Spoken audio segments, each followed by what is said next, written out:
The following content are the expressed thoughts, views, ideas, and opinions of the individuals and guests of the Nerds Have Spoken podcast. This podcast may contain adult language and themes not suitable for children under the age of 17. Viewer and listener discretion is advised. Please stand by while we wait for the cast of the Nerds Have Spoken podcast. Thank you for joining us and enjoy the show. How you guys doing? My name's Jason Lowery, and you're on the Nerds Have Spoken. I'm here with my partners in crime. I got Mr. EWells. I got New York Mike and Eric back to the grind B. How you guys doing?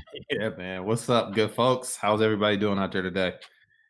Not too bad, dude. Tiring, long day at work. You know how it goes. Yeah, man. Same here. I put back to the grind because this is my first day back at work. With reduced hours, working from 8 to 4. But we're back there, and I'm the only writer in my service lane, which is a gift and a curse, but more of a gift than it is a curse.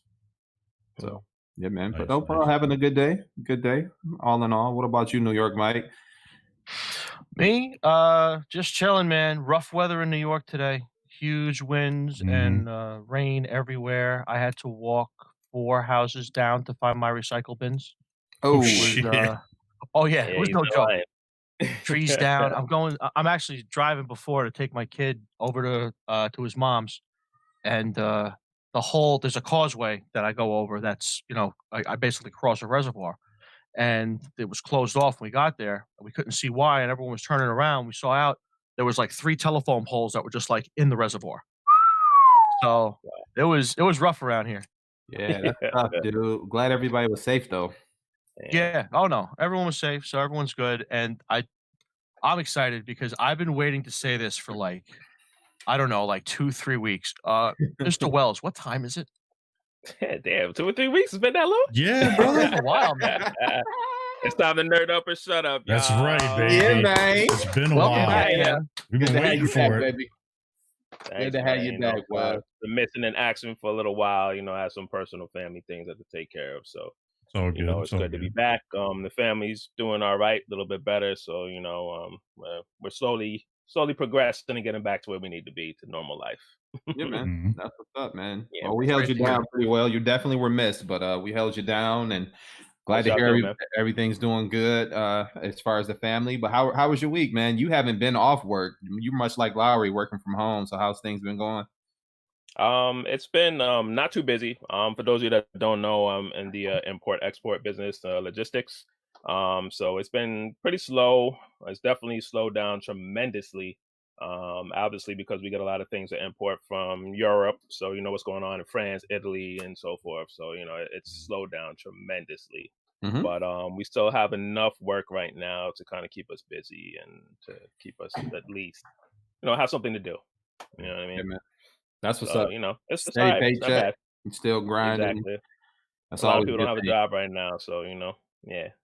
Absolutely, Exactly. definitely a blessing. Definitely a blessing. Indeed. Well, let's reverse it. Go back around the other way. And how's been your pickups for the week, Wells? Did you get anything? This week I did not pick up anything. Like I said, it's been for some family stuff, so I haven't really had a chance to pick up anything. I did order fan toys Sheridan. So I think Nice. that should be coming. That's already in the mail, so on its way. So I should get that soon. Nice. And that was about it. I don't think I picked up anything else, but I always order shit and then I don't even remember till it comes to the mail. I'm like, oh yeah, I forgot to order that. All right, great. Who did you use for Sheridan? I use Agabus. Nice. Shout out to Hanny and the good folks over there at Agabus. Hanny's awesome, man. He always hooks us up, and so I definitely hooked him. Shout it out. Well, went out to him to get the hookup, so we're good. There you go. Yeah, man. That was it for me. Nice. What about y'all? New York Mike, what about you, buddy? I didn't get anything, but I finished something. Yeah, let's talk about it. So look at it. This right here. Hold on. I gotta put it on the big screen, baby. Let's see that. Hey, proper introduction me too. Because this sucker's big. It's hard to keep it in. It's hard to keep it in frame. That's what she said. All right, go ahead. Yeah. Sorry, I had to get that out. All right, go ahead. That was good. So this is the Bugatti Chiron. V16 Technic all-wheel drive. I've been building it for a couple weeks now on the Hangouts, and just it's been a great because I've been home and it's given me something to do, and it's been a lot of fun. It's got a couple gimmicks. I mean, first of all, the all-wheel drive system works. The manual transmission works. Wait a minute. 8-speed. Turn that back sideways while you turning the wheels so the people can see those wheels move at once. Well, they have to be loaded. So it's but right here, I'm gonna try. This is something that you got to build as well. It's like it like flips out. Hold on, get you the whole effect. So it's like a key. They give you a switchblade. Damn. Oh, that's it. So you build that, wow. and then it gets in here, and it's like a tool. It's kind of a pain in the ass. Hold on a second. You don't really need it. It's totally a gimmick, but do that and the spoiler raises. Look at that. Yeah. And it will work as the air brake. It will fold up, so it does. You can do that too if you want. Shout out to Lego again, boy. That's it, man. Lego's been killing it, bro. Yeah, they're one of my favorite supercars too, man. Like any racing game I play, I gotta get a Bugatti. Like that's a must for me. Yeah, for real. I may never drive one, so I'm gonna have to buy it.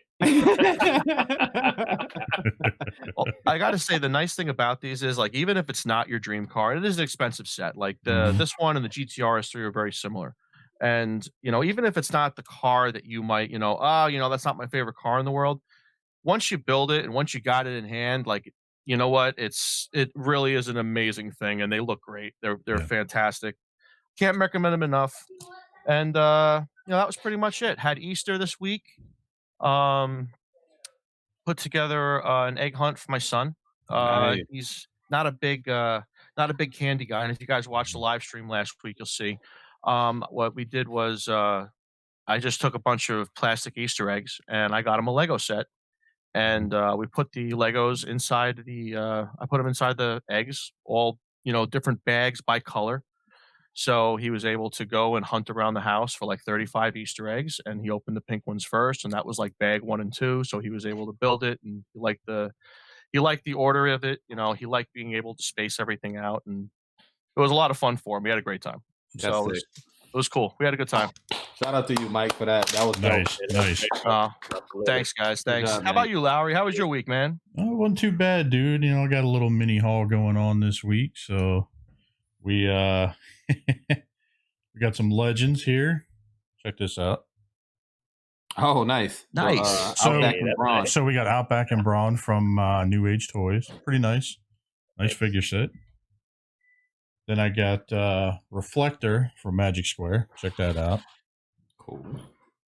Yeah, man. I'll put some pictures up in the group if anybody wants to see it, but it's definitely a nice set. Then this is pretty interesting. I thought it was kind of a niche thing. I thought it was something kind of different, but I got it's the same mold as the Braun, and it's the Ninja Turtles. Oh, I saw those. Yeah, those are cool. Are you going to open those, bro? Or are you... Oh, shit. I've already opened up and transformed. You put it back. Yeah, that's great. Yeah, nice. So like I said, we're doing construction right now. So like I've been packing stuff up as soon as I get it. I'll have stuff out here and there, and then I'll pack stuff up. And then I got, here you go. Nice. From New Age. What is his name again? Sweet. Yeah, some stuff. But yeah, dude, like yellow. It's got great paint and everything. Look at that. It's a nice set, dude. That secret mode is very well done. Yeah, the secrets are great. Wait, is his name Amy? Amy. Yeah, that's what Yes, it is. It is. It's Amy. Look at that. I'm like, all right. Yeah, aerospace engineer Amy. That's what it is. Nice. And makes sense. Yeah, that's what I name him. Yeah. And they kind of give you guys, so on the build on Saturday night, which no one could see, a lot of you guys seen this already, but I had built this Deathsight Gundam. Like, this thing's pretty badass, dude. Yeah, so you built that Saturday night? How long did it take you? Oh, I don't honestly. Most of it was like talking and BSing and everything else. But dude, check that out! Like the wings all fold out and they all like pose and everything else. So That was a long talk on Saturday too. I think we kind of overdid it a little bit. Well, we had a lot of people on Saturday, put it that way. A lot of people more than normal, and it was a pretty good time though. We did that, had fun, and then my other piece of haul that I got, Bumblebee. There you go. Zeta There he Toys. is. Woo. And Let's it's a pretty good figure, man. I mean, it's pretty nice. Nice paint job, everything else. I mean, there's definitely a lot of clear plastic that they painted. But the paint job, I mean, you could barely see through anything. Mm-hmm. And to go along with having the accessory, the 20 fucking batteries that you had to get to put in this thing to light it up. So great. Yeah. That's pretty nice, dude. Nice. Yeah, he looks Nice great, man. setup. He really wants me get into these movie figures a little bit more, but I don't know. I'm a little nervous about it, so I'm gonna back down. Oh yeah. I don't do the movie Transformers, but I mean, he looks phenomenal. Yeah. Oh yeah. They did he's a good good. job, man. They did a good job. Yeah, they did. But that was pretty much about it for my haul. What about you, Eric? What'd you get? Yeah, man. So this past week I got a few things myself. Something that you guys have known I've been waiting on for a while that was stuck in the mail in California just miraculously popped up last week. So I finally got my Marvel Legends Professor X from the Jim Lee era, the 90s cartoon era. To go with my my Mafex Wolverine, and Cyclops is on his way. So I wanted these to go together for a long time. I never thought that anybody else would actually make this, so I want to hop in on it. And it's not bad. I really dig it. It feels the need for what I needed to do. The mold is pretty great. So I got that. And then I also got Zeta Toys Bumblebee and installed the lights. So you can see the cannon there. He has the face visor there that just pops off, but then you can still see B's eyes. So got that there. And the articulation is great. It's a really good figure. The weathering is really dope on it. Shout out to the good folks over at TF16 and DS Icons for hooking me up with this pre-order a while back. And I think Jason also got his from there as well via a raffle win. Yes, I did. I was actually shocked. I kind of popped in there last minute and just threw a couple spots up just to kind of fill it because no one had popped in there. And then I checked the following day. I was like, holy shit, I won.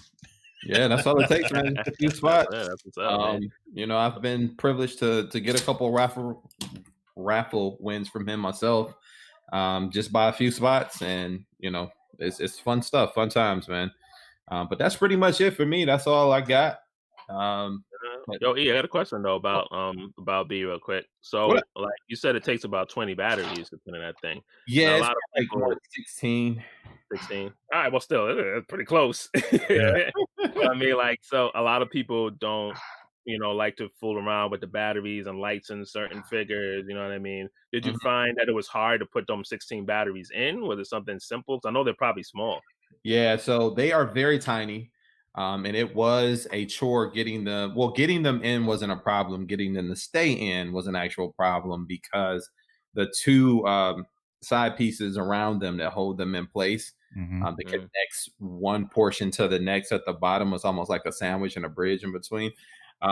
It's too loose. So they pop right out or they don't turn on the light. So I had to literally indent the side pieces of each one just to get the batteries to stay in and connect. And they're the right size batteries is what they call for in the book. That's what I ordered from Amazon. They just Zeta blew it there. They blew it.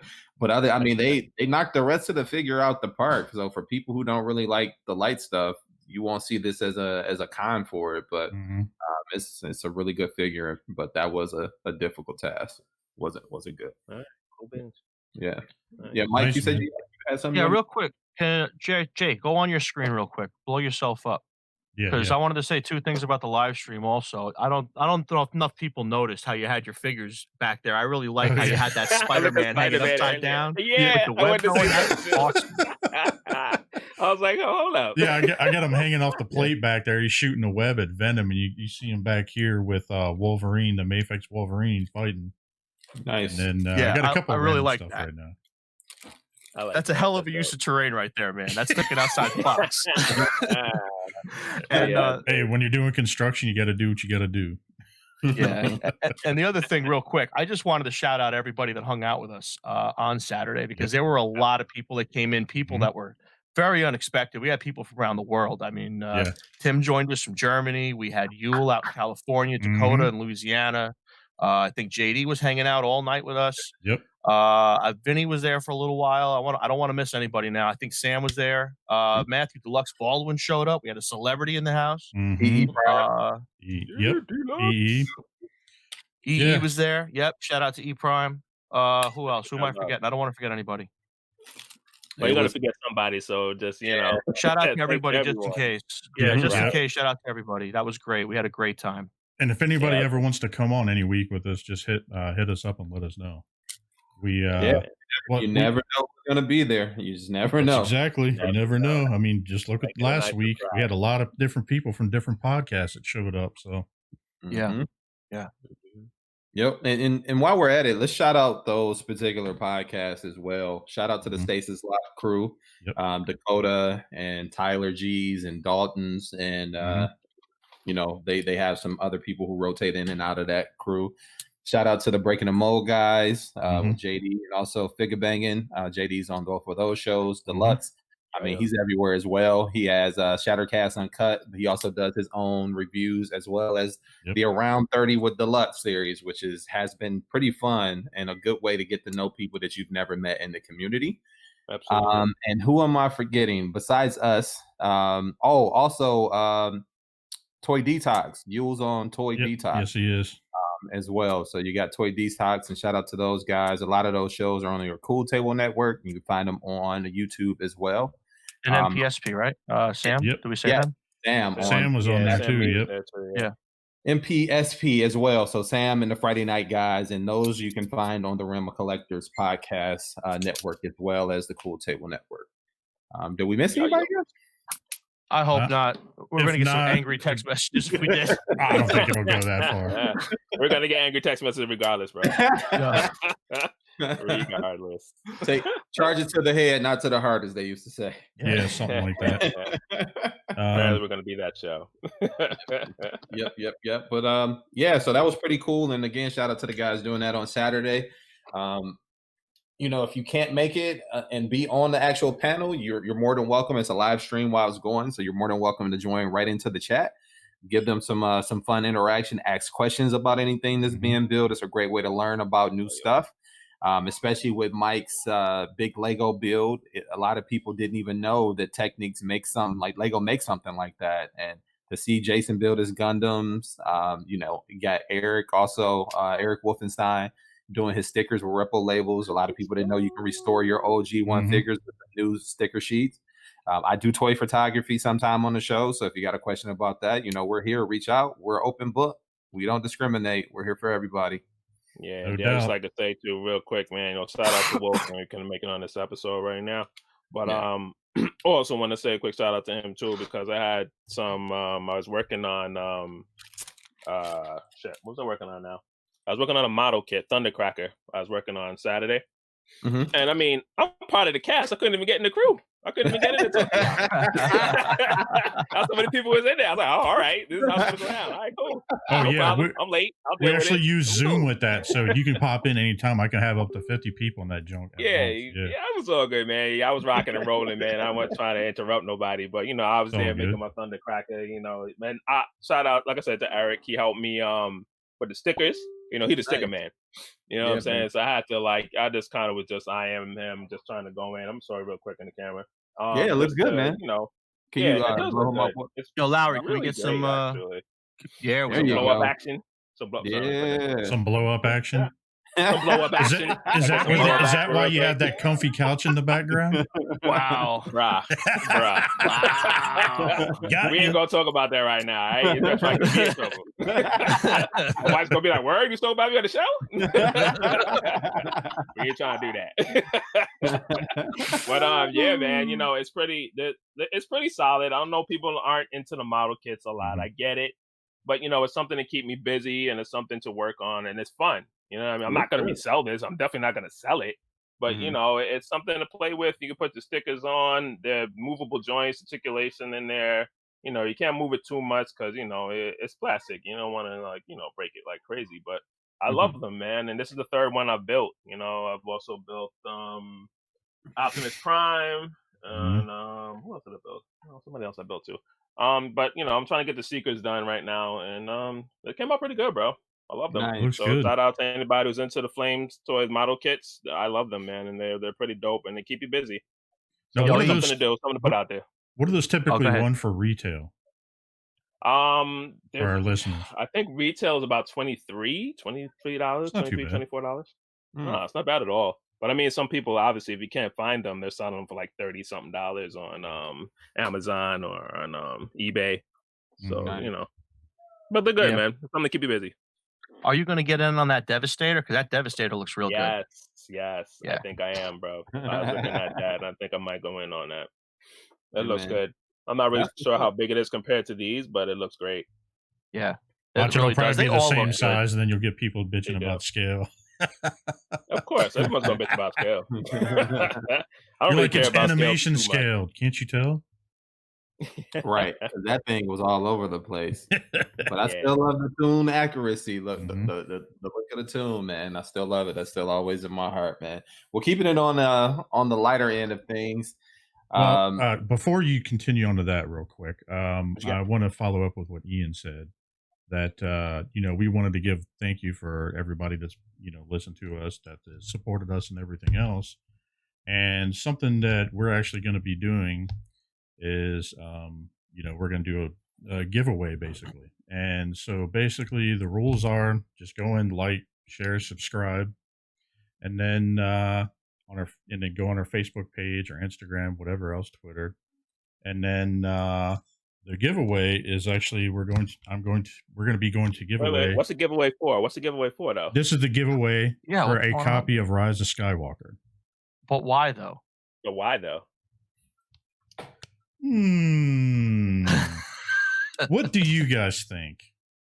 I don't know. So I'm asking you. We're on our 10th episode right now, and we're on a roll. We're doing pretty good. You know what I mean? Everything's going well. The Saturday Night Hangouts are going pretty well. The live streams that we do, and we just want to give a little appreciation to people. Just to throw something back to them. I mean, I appreciate everybody that's helping us out, but I mean, I had this conversation with Eric earlier in the week, and I just feel kind of weird celebrating our 10th anniversary. It's like you haven't done that since high school when you celebrated your 10-week anniversary with your girlfriend. You know what I mean? It just seems a little weird, but I love giving shit away. So any excuse we got to do it, I'm in. Hey, our listeners, keep listening, subscribing. You never know. There may be some more randomly popping up, and it doesn't have to be a certain episode and stuff. Yeah, man. Yeah, man. Good stuff, man. So, Lowery, you want to explain the rules as to how they get this this gift that you're giving them, and it's a digital code to. No, the new I'm Star actually Wars going movie, to right? be giving them an actual copy, the 4K copy of it, with the digital code inside of it. So guys, that means that's breaking news because we didn't even know that. I didn't know that either. See, I told you I like to do surprises. So here's what that means, guys. That means that just in case you're like most of the rest of the world, you don't have 4K, you need to go out and spend like $300 on a 4K DVD player HD, and you're going to be good. So I'm just messing with you. But it includes, if you look here, it's got it's kind of backwards, but it's got the 4K version, it's got the Blu-ray, the digital code, and everything all in one. Nice. We got you covered. Yeah, man. Good stuff. So what you're gonna do is you're gonna go to our Instagram, Facebook pages, wherever you can find us, like, share, and subscribe. Mention to your friends. If you want, tag a friend and have them. Oh no, that's a requirement. You have to tag a friend. You have to tag a friend, but then here is the other thing you have to do: make you work for it. There's actually going to be a keyword in this episode, and you'll have to see the episode, and you will know it. And New York, Mike, go ahead and tell them what this keyword is. Do we decide? You're putting this on me. This is a lot of responsibility right now. It's your magic word, the one that you made so popular on this show, you darn bandit. Oh, we're going with that one? Yes, sir. I thought I got vetoed. Okay. All right, now I'm all confused now. I'm lost. Well, wait. if Cut you the guys camera. have Cut the been camera. watching- Cut the camera. Well, if you've been watching our show, I mean, you know what our favorite thing is to joke about. So I guess it might as well just be meat. Yeah. So let's go with it. MEAT, guys. Yeah, for those of you who don't know how to spell, it's like Mike said. So It's got to be in capital letters. Capital letters. Because that's how important that word is. Right. Yep. And you can include your own little meat joke if you want to. That's fine. We encourage that. Hey, encourage whatever you do the want. best So, meat joke. So we just do the best meat joke. I mean, if you want to throw that in there, that's the next one. that's the next one. Yeah. That could be another one. Next one. So just to Start thinking summarize, guys, you have to like, share, and subscribe. And if you're already a subscriber, great, that's cool. But then you then have to share to a friend, so mention to the friend so they can then like and subscribe and share. And somebody who's not already liked and subscribed. So that way, once you post that with the friend that you posted, put meat in there, and then we'll go through, check it, and randomly select someone. and then Yeah, we don't count. We don't count. Yeah, No. Tagging me only gets you a thumbs up. Nah, we don't count. And then what we'll do is in one of the next episodes, we'll pop up the person's name and who won. Yep. That's right. So you guys, they tag me anyway. Nobody likes me anyway, so I'm good. Whatever. And all hate mail goes to New York. No. So, and guys, just in case you're confused, we'll make sure you didn't catch all of that. We'll make sure we post the contest rules and the groups out there. Yep. We'll post that also. Cool. All righty. Am I stepping on anybody else? Everybody good? Nope, we good. Let's go. All righty. So there was a funny article that was shared with us this week, Bro. behind the scenes of a guy who is, in some people's eyes, is doing a little bit of good in the community. He decided during these quarantine hours that he will give out free marijuana and toilet paper to the people who are stuck in the house. Dude, I was, to be honest, I was cracking the hell up because I was making jokes about this because I hit Cody and Sam up, overseas in England. I was like, why does that look like a ski mask that one of us own? And over there, I don't want to mention names, you know what I mean? But it looks like a ski mask that one of us own. Yeah, we know what it looks like. Yeah. And so, he's just sitting there, just dropping off toilet paper to people. Like, he's putting envelopes, just dropping off dime bags, shit like that. Whatever else, man. just doing everything. Got a few grams. And his Instagram profile is outlaw.ltd. Go check it out. He actually posts some videos of him doing this. It's pretty good. Really? Yeah? Oh, I didn't know that. Yeah, dude. He calls it Wow. they had something recently called the 420 Smoke Tour, and then it got canceled because of everything going on. So now he's just going around doing it himself. So. Well, I mean, that's the right way to get people to stay home, boy. You stay home, you hit a little something and relax. Hey, get some toilet paper and get a little, get a little bit of something with it. So, right. Listen, somebody out there, figure this shit out. Tri-state area, huge market. Okay, just give me a phone number. I'm in. All right, fucking genius. I know a couple of people. I know some people. Yep. I got a guy. For all you people not working right now, you can find something to do. Listen, that's a market for you. The weed man is not in the unemployment line. There's a reason for that. Oh yeah, that's if you deliver too. You delivering to somebody? Man. He's cornering the market. Yeah, he's driving around in this creeper white van, and he has the door open up. Someone's driving the door. Somebody's sprinter. Oh yeah, he's walking around grabbing the stuff out of the side door, dropping off the doors. And then someone's driving the van. He's just walking around neighborhoods just doing this. It's crazy. Crazy. You got this whole system peeped out, huh? Dude, he's giving out toilet paper, hand sanitizer, bottled water, and bud. Yeah, man. That's cool though. I mean, again, some people, they frown upon it. A lot of people do it. I mean, it's everywhere nowadays, man. And the fact that he's allowing people to get some of the essential stuff that they need, and for some people, this is essential. It's medical purposes as well. This is a pretty cool idea, man. So shout out to that guy. Yeah. Shout out to that guy. Good idea. Up to him, man. Damn, neighborhood Yeah, Superman, man. boy. Yeah, boy. Yeah, boy. Good stuff, man. Now, this was actually this one hit me 50-50, man. Like, this could be scary as ever, but it could also be pretty funny.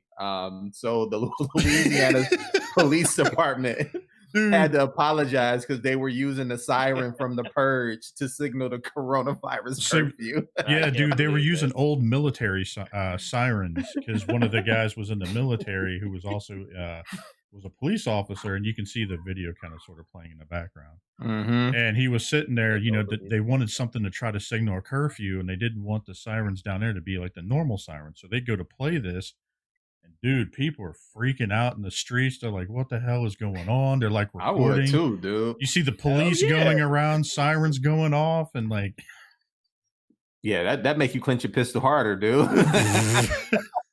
Like, what? Dude, I'd be grabbing a bat. I'd be grabbing a gun, some nunchucks. I don't give a shit. Whatever's closest to me. Like, get to the crib, let the shutters down, man. Stay in the house. If you was in the middle of making Wookie, you would stop too. You'd be like, "Oh, wait, hold up, girl." Yo, you hear? I don't know about you. I don't know about you. I'd probably finish first and then get up. Yo, you right. I would too. All you do is a quick check, like, "Yo, did you lock the door?" Yeah. All right, then. Yeah, we good. All right, continue. Oh man, yeah. So that was just wild, man. Just hearing about that. You know what the big problem there is, you know, and from a nerd standpoint here, you know, one of the biggest complaints in our community is that we're not getting new original content. We're getting remake after remake because there's no original ideas out there, right? Somebody needs to lose their job.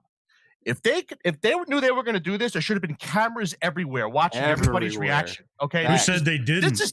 This is TV you can't pay for. This is like you can't act that. Like that's. Can't make it up, man. You're right. Missed opportunity right there. You cannot fabricate it. That's a great point, Mike. That's a great point. Absolutely, man. Absolutely. But what's even crazier, man, if you think that's nuts, apparently the Tiger King has gotten another episode, and it's I'll be talking about this. Dude, I actually admit I watched this shit. It was actually fucking hilarious because the guy's actually kind of the actor Joe McHale. Yeah, he goes on and kind of makes fun of them while actually talking to them, and he's sitting there talking with them, asking how everything was, how everything's after the fact since the series and all that, and then he asked them like, who would you like to play you if they did a movie.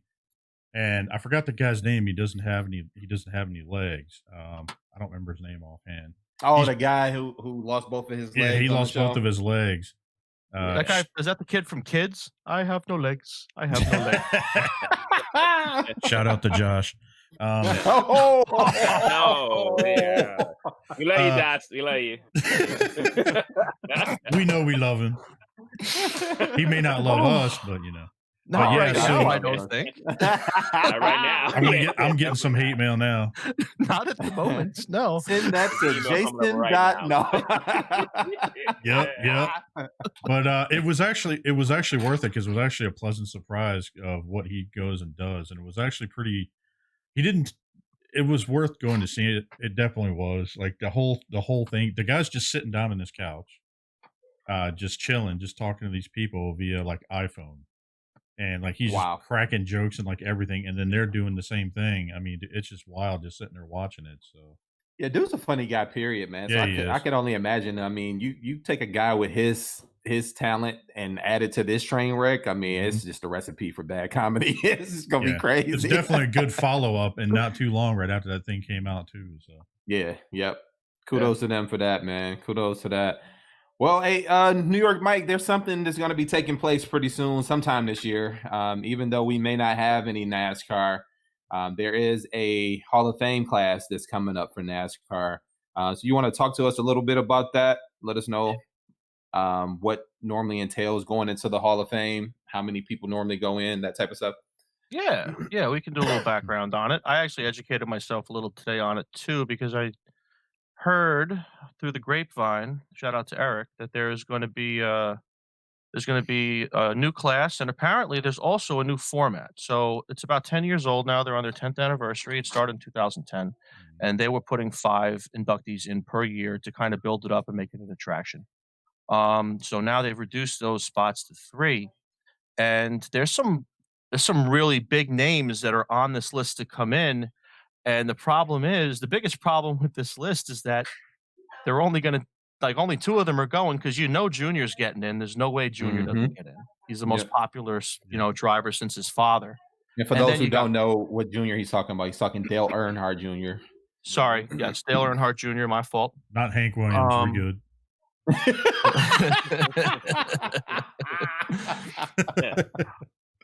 But we got you got Carl Edwards on this list, you got Jeff Burton on this list, and I think this year they're still going to have 5 going in. So it's most. I would say those 3 would probably get in. If one of them gets snubbed, it might be Jeff Burton. Ricky Rudd's been on this list for a while, but it's a shame. I mean, he should really. He was quite the accomplished driver. Not a lot of people realize how hard it is to be an owner driver as long as he was, and 800 consecutive starts is that's crazy. That's crazy. Yeah. You know what's also interesting is that this will actually depend on who actually gets in. Who gets nominated. Hey Bethany, we see you, girl. She ran out of there. But this would all depend on who actually is eligible next year. But I would assume Jeff Burton, if he doesn't get in this year, will probably be a lot next year. But it all depends on who all is retiring, kind of like the NBA. I don't know. It's going to be tough because if you look at who has retired, somewhat unexpectedly, a lot of these guys. I mean, you've got Tony Stewart went out. You got, and they're all taking victory laps. All of these guys taking victory laps. So Jimmy Johnson was going to do it this year, but that's something we didn't talk about either. He's not getting his shot. But every year for the last 4 or 5 years, we've had a major exodus, leaving the sport. A major star. So you have to know that star, as soon as they become eligible, is getting in the Hall of Fame. Jeff Gordon, Tony Stewart, Jimmy Johnson. There's somebody else that I'm forgetting that for some big reason, ones out there this year too. What's that? There's a lot of big people out there this year that are doing it. Yeah. So it's going to be interesting. It's going to be real interesting. Yeah, man. And speaking of the Hall of Fame, I do need to clarify a comment that I made on the last show. Kobe did not get pushed up. That was his first year of eligibility, and we all knew he was going to be up. So he didn't get pushed up. That was my error, guys, my mistake.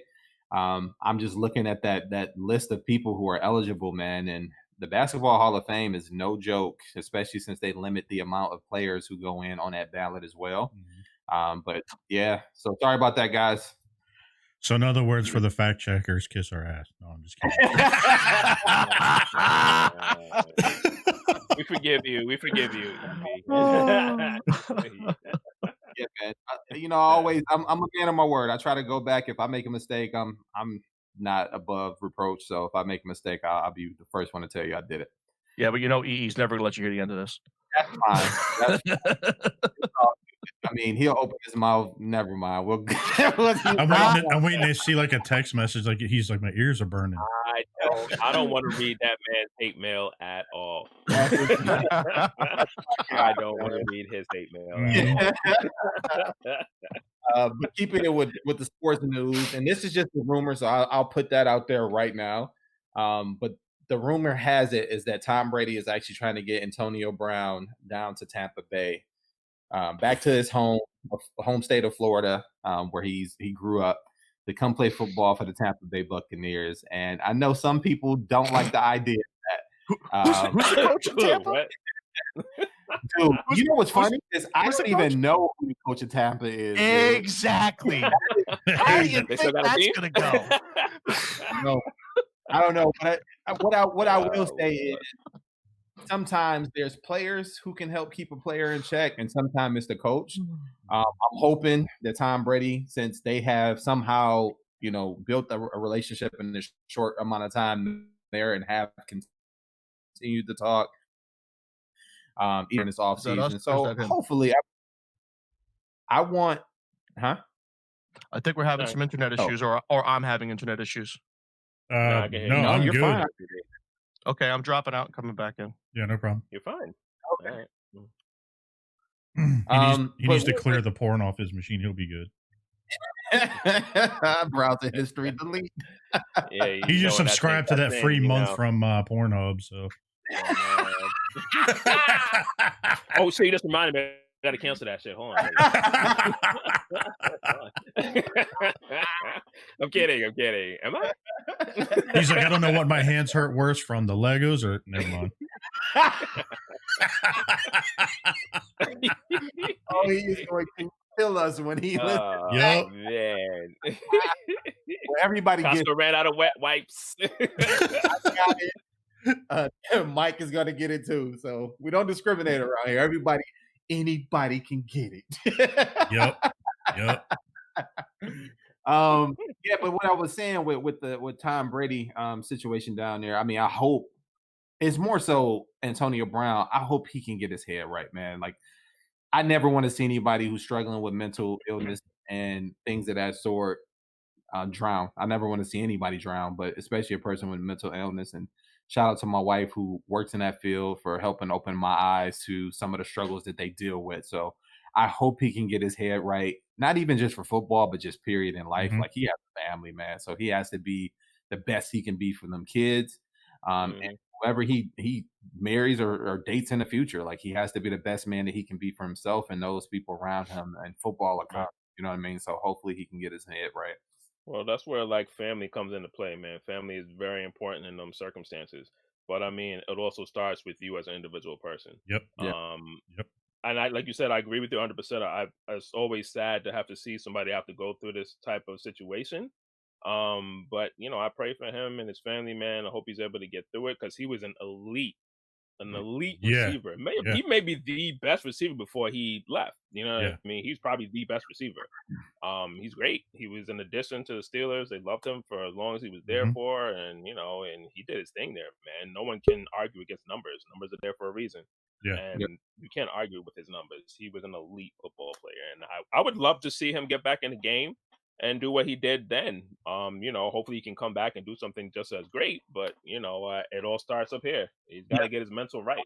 Get that help. You can't play the sport if your mental's not right. Correct, especially in the sport where you're banging all the time, head banging and everything. Like that's not good. It's a mental game. Football is a mental game. If you're not mentally into this game, you're gonna lose. You can't dominate. There's no way you can dominate in that game. Yeah, that's a good point. Mike, welcome back, brother. Yeah, welcome back, dude. Sorry about that. My bad. No, I was just explaining to them. I said, you just need to clean your browser history. That whole free month of Pornhub's been working on that computer pretty hard. Oh, you told me not to use the porn on this computer. Trust me, I listen to you. He Do did you? cell phone, though. My cell phone's good. We good. You're all right. Don't worry about my phone. phone. Off that history as soon as you're done, right? Yeah, I got it. He's like, I got plenty of. Never mind. Mike's like DVD guy. I'm just gonna. I didn't hear what he said. Shit, what did he say? I said, you strike me as a DVD guy anyway, so I think you're. No, he got the VHS tapes and them tubs in the back. That's what he got. He got that old school Alice in Wonderland. Hey, listen, that's a classic. All right, don't shit on a classic. All right. And no, we're not talking about Disney. Yeah. We are off the rails. We are off the rails. Aren't we always? Yeah, so, we are. You guys were talking head case and get head in game, and I can only assume you're talking about Antonio Brown. So, in all seriousness, the Antonio Brown story is such a sad story. It is, because you've got a guy that literally, like, there was no ceiling for this guy. As long as he just straightened up and flew right, and he would have always had the right quarterback throwing him the ball, and he could have been one of the all-time greats, one of the richest guys ever, because, I mean, you know, as we know, the money goes up exponentially for these guys on an annual basis. So it's such a shame. I'm reminded of Ocho Cinco. I'm reminded of Chad Johnson, you know, and something like that, you know, or, you know, like an off the field problem guy. Like, remember Andre Reed back in the day? Yeah. You know, like all kinds of issues. These guys had all the talent in the world, and it's just such a shame, man. You hate to see it. You know, you really hate to see it. Rising as well. Reminds me of Rising too. I hope he turns around. I hope he turns around, man, because he did shit for my fantasy football season this year. I want to try to get him next year. yo, ask Eric, ask Burgess. I was just like, dude, I was actually doing pretty damn good in the beginning with him. I was spanking up on people, and then just everything happened, and I had to drop him. But yeah, I wish him well, and he hopes it turns around, and we'll see what happens when it comes down there. I'll definitely follow what's going on. So, is it a keeper league? No. Oh, I'd say you should keep him, and I'll jump into the league. Oh. Well, I will say this.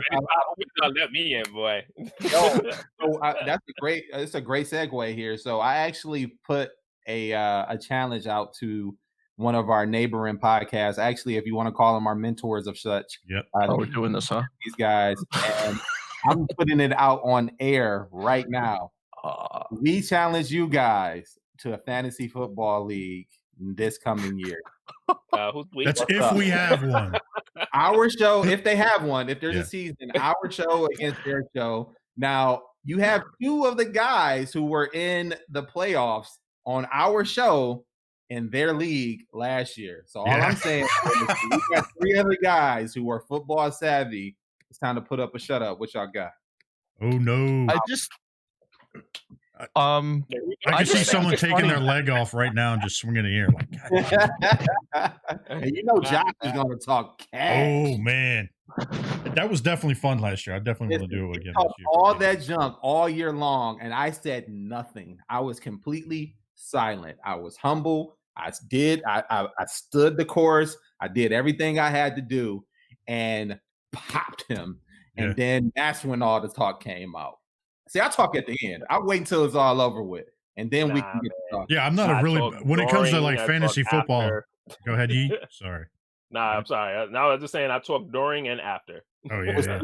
With Josh, he's one of those guys that likes to bait you all the time. So I was just like, yeah, you talk your talk, guy. I got you. And I just kept chugging along. Next thing I know, boom, beat him in the Super Bowl. I actually did. I mean, I didn't do half bad. I did better than what I thought I did. But I definitely want to do it again this year. Like in the beginning, and what was it? I lost Roethlisberger. I had Antonio Brown. I lost both of them in the first 3 weeks.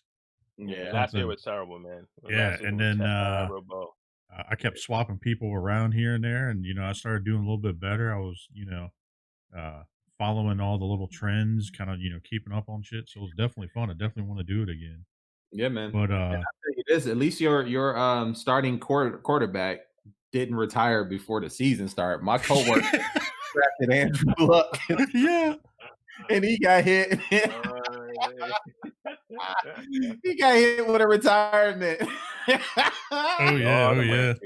But dude, Vinny was a fucking monster in that shit last year, dude. Yeah, he had Deshaun. Well, he had Lamar Jackson and what's the Houston Texas quarterback? He had both of them? Oh, he had both of them, and I think his was set up to do auto or something like that. And he auto drafted him. Are you serious? No, that's great. No, he didn't.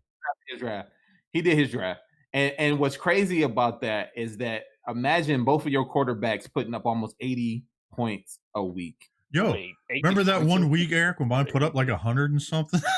Yeah. Is that a two-quarterback league? Was that a two-quarterback league? Or? Yeah. The 2 QB league. Oh, wow. It's a PPR league. And wow. All right. Forget it. That's a wrap. 300-point games. Yeah. That's a wrap. I think that there wasn't very many games that Vinny didn't have that were below 300, I don't think. I mean, he was up there every single week.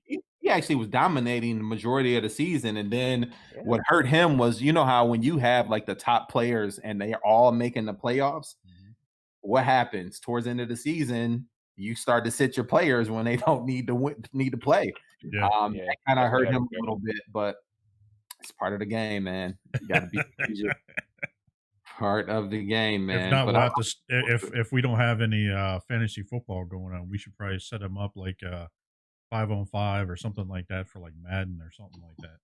Yeah, we do something, man. Make it fun this year. But I mean, I'm okay with them, still doing their normal league, which they normally do. But all I'm saying is podcast against podcast. What up? I'm down. Does Wolf know that you volunteered him for this? Yes, he does now. Okay. he knows. He was in the chat. He was in the chat. I seen his you know how you can see when people see your message. He saw it. I didn't stutter. I ain't back down. I saw Lord No, but I don't know when that was in the chat.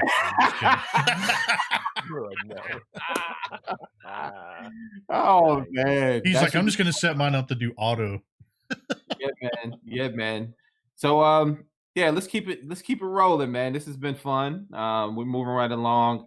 So there's a couple of albums that'll drop this week. Everybody's listening to some things that might not necessarily be new, but new to them. And actually Mike finally joining in on the fun. He got a couple of things that he actually brought to my attention, man. When it comes down to like when the nerd world meets rock music, I mean, this was pretty sick. So there was a couple of theme songs you dropped from one of your favorite guitarists, man. You want to tell us a little bit about that? Yeah, his name is I don't know what his actual name is, but his channel's name is Family Jewels.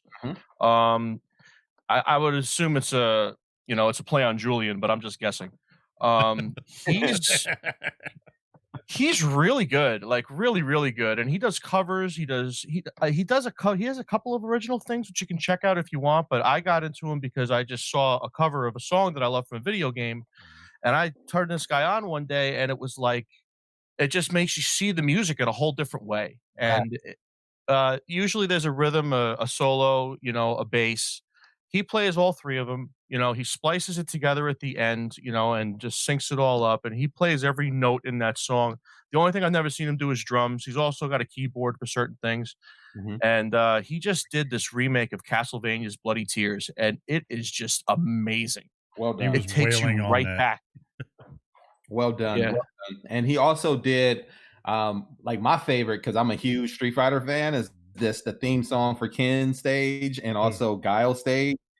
Killer. And the riff he was knocking out was dope. But then also, to Mike's point, he doesn't just play these instruments and sync them together. Like, he shows you the video and he makes like an actual music video out of all of this. So you would think there's other people playing. No, it's just him. And it's it's well done. It's very well done. Yeah, it's cool. He's got a lot of stuff from he's been doing it for a very long time. And if you see the production value, it's gone from where it was to where it is today. You can see some of his older stuff. Like, he did a Castlevania medley 8 years ago, which is amazing. Check it out. But when you compare it to the one that's now, it's just amazing how far he's come. Two more things real quick. He does a solo with what the hell's his name? John Bertucci from Dream Theater with the Super Mario Brothers theme. That is absolutely insane. Nice. And if you want to check something out that's like a little bit that's just like a really good riff, check out his Golden Sun battle theme. That is fantastic. That was dope. Yeah, it was pretty good, man. Thank you for sharing that with us in the chat earlier this week, man. I'd have never known about these guys had you not put that out there. So thank you. Man. Yeah, thanks, dude. That was pretty. I listened to the one. I ain't gonna listen to the rest of them yet. I'll do that probably tomorrow. Yeah, it's pretty sick. Wells, man, you've been out for a couple weeks, so I know you've been listening to some things that kind of keep your brain on a high note. So what have you been rocking recently? I've been listening to Tory Lanez recently. I think his album dropped last week sometime. That Toronto 3 mixtape? Huh? That Toronto 3 mixtape? The one you sent me? Toronto 3 mixtape, yes, sir. I've been kind of vibing out to that. And the funny thing was, I wasn't a huge Tory Lanez fan, but I just happened to be just flipping through new music on iTunes, and I saw him, come up on that day. So, but I've been rocking out. There's a song called "Stupid Again." That's the name of the song. That's the name of the song and the track. That joint is fire. So I mean, if anyone has a chance to kind of listen to that, just check that song out, man. That song was pretty dope. The album was pretty decent, so it's definitely a good listen. Yeah, man. Another one, just one quick one I was listening to. I'm sorry, as I look it up on my phone, I think I forgot the name of it. It was the name of the album was Kiki, I think it was, by Rihanna Lede. Woo! That's another good one, R&B artist. She did that song. The album was dope. I don't know if anyone knows that, the single that she put out on the last album. I don't know. I'm singing it wrong, but it's fine. Y'all can look the name up. Y'all get it. That's going to be a clip now. Oh yeah, that's gonna It's live all in good. I'm infamy. okay with it. That's okay. I'm good with it. I'm good with it. But yeah, that's all I've been rocking out to, man. And New York Mike sent those joints. Some Castlevania joint I was kind of rocking out to as well. And yeah, that's it for me, man. Well, as far as is it music just goes, me, man. or does mixtape Tory Lane sound better than commercial album Tory Lane Yeah, definitely. all day? I would say so. I've been feeling it. Like I said, I've been putting that joint just on. I'm working from home. I just put that on. I just let it rock out in the background. Yeah, man. Yeah. And I've for been all the enjoying Outkast fans out there, if you like Outkast, Kiana Lede actually did a song called "Mad at Me," where she freaks the "So Fresh and So Clean" beat. Yes. That joint is tight too. Yes, Have to check that out. Fire. Fire. What about you, Wells? I'm sorry, not Wells. Lowery, you? I know you got some stuff. Did you always bring some rock outs? What you got? It was kind of across the board for me this week. Like I had what was it? Public Enemy dropped an album, or like Enemy Radio is what it was called. Pretty decent. Had some pretty good beats. Had kind of like their old school feel, like what they used to be. Yeah. Dax dropped. Dax drops an album. He's actually a YouTube rapper. I don't know if you guys heard him at all. He actually does some pretty good stuff. Oh, so that's where you got to start on YouTube? He still is doing YouTube. Like he's still on that. He just did a song with another rapper I listen to called with Tom McDonald. They just dropped a video Friday, and it's freaking awesome. I don't know if I put it in the group. I think it's Blame is what it's called. Is the name of the song? No, it's something about rappers. I can't remember. Tom McDaniel. Oh yeah. Blame your favorite rapper or something like that. Yeah, it's something like that. So anyways, so it was actually those two dropping, and no one expected those two to do a collaboration, so it was pretty good. Yeah, and then Machine Gun Kelly and Youngblood did what is it, Champagne Supernova, like acoustic, like in their bathrooms, like on this whole social distance thing, which was kind of cool. The quarantine, man, is actually bringing a lot of people together to do music collaborations. We got some DJ battles that been taking place like crazy. Yeah, isn't it like RZA or somebody else doing one too? Yeah, Primo, DJ Premier did his. Them boys got some hits. They got some hits. They do. They keep you jamming for a while. And to anybody that's all of our listeners out there that are into girls shaking their booties and stuff like that, you might want to check out Tory Lane's Instagram stories as well. He's been popping. Yeah, that's the other thing he's been watching this week. No. That was New York Mike. I put him on to it. He's gonna front and say that he wasn't, but he was watching. I saw him in the chat. Is that why I kept seeing the thumbs up all the time, like ding ding ding ding ding ding ding, or ding ding ding, or the hearts coming out, ding ding ding, and then it stopped, and I was like, okay. Nah, but he's been doing his own little Instagram stories live as well too. So it's another thing to listen to some music and like I said, see some booty shaking, whatever you're into, check them out. Yep. What were you gonna say, Mike? I just want to ask a real quick question. If you were done with your music, Jay. Yeah, go ahead. You said something that was interesting. You said, about that collaboration for the bathroom with the two rappers, and I forget who said afterwards. That's it's amazing what came out of this coronavirus as a result. And I was wondering, has anything good really come out for you guys as a result of this? Has anything changed for you in a good way? Have you established a different routine for some reason, or been able to do something that you wouldn't have normally been able to do? Yes. And it's easy to say the hangouts for us, but I was just wondering if there's anything other than that. I got sleep. Okay. All right. I know that's exciting, man, but when you work from 7 a.m. to 6 o'clock Tuesday through Friday, from 7 a.m. to 8, 3 Mondays out the month, and then one Saturday a month, your schedule is kind of all over the place. You got that coupled with the fact that you got a wife and kids, and you got to get the kids up for school starting at like 5:30 in the morning. It's not really much room for sleep. So I actually slept, and this is the most rested I've felt in probably 2 years. Wow. That has been good for me. Like, take for instance, for me, I didn't mean to cut you off, Eric, if you're not done or not. No, I'm good, man. But for me, like, I've been getting up doing walks in the morning with the dog. doing stuff like that. And then the other good thing is that I don't have to drive 45 miles one way to work. So that's saving me quite a bit of gas money. So I'm definitely happy about that. Absolutely. 15 in a Geico. Yeah. Buy a couple of toys or something. My insurance just renewed, and I told it because of everything going on right now. They were like, "Are you driving to work?" I said, "No, but I am working from home." And they dropped my premium even further just because of this. We got the email today too. Pay attention to that. That's awesome, man. I'm gonna have to look for that, man. I'm just saying that. I'm like, we need to get a break on this car insurance because we ain't driving nowhere. Call your insurance company; they're starting to do it. I'm definitely gonna call them. That Geico. Call them. Thank God Liberty Mutual just sent us an email. I didn't even have to call them, which is great. I love Liberty Mutual. We just switched over to them this year, and it's been great. But to piggyback off of that, I did forget about that.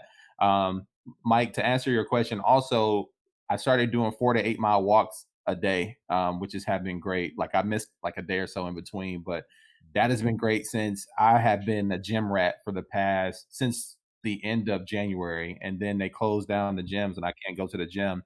So I had to modify my workout, and walking my neighborhood allowed me to see some things that I hadn't normally seen.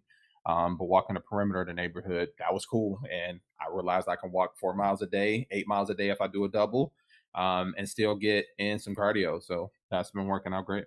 Nice. So do you, how's your warm up gear? Do you wear like the headband and, like the leg warmers and shit, or what do you do?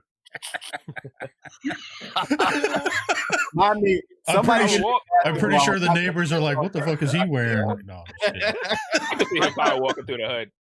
I kind of see him in those 70s, like, your gang shirts that come up like just below your just below your balls, and then the knees are up, the socks are up past the knee. Oh my God. He's like them three stripe socks that goes all the way to your knees. You got the tube socks on and the John Stockton shorts. There was and a solid color mesh tank top. Dude, I kid you not. Nobody want to see that. There was a guy the other day. I went to the grocery store. There was a guy the other day wearing those. I shit you not. What Mike just described. He was sitting there, and a gust of wind blew by. And I swear to God, I thought his shorts blew off him. Those things were so small. It was funny as shit. I was just like, "What the hell? Why would you wear that shit?" Like, it's just. You guys remember when the Lakers wore those retro jerseys when Kobe was playing for the team, and then they had them shorts on, and he changed them at like halftime. He was like, "No, we're not doing that." Yeah. You know, someone's gonna have like a dick slip on one of those things. Jesus. See what you started, Mike? Happy Sunday, kids. That's what I do. I bring the fun to the party. That's we start this way. Oh man! Oh, good stuff, man. That's a good one this week so far. Yeah.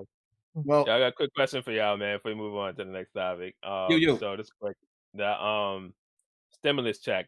How many of y'all is taking any of this money and buying toys? I mean, like when we allegedly supposed to get this check, supposed to come in the mail. How many of y'all really taking some of this money and buying a toy?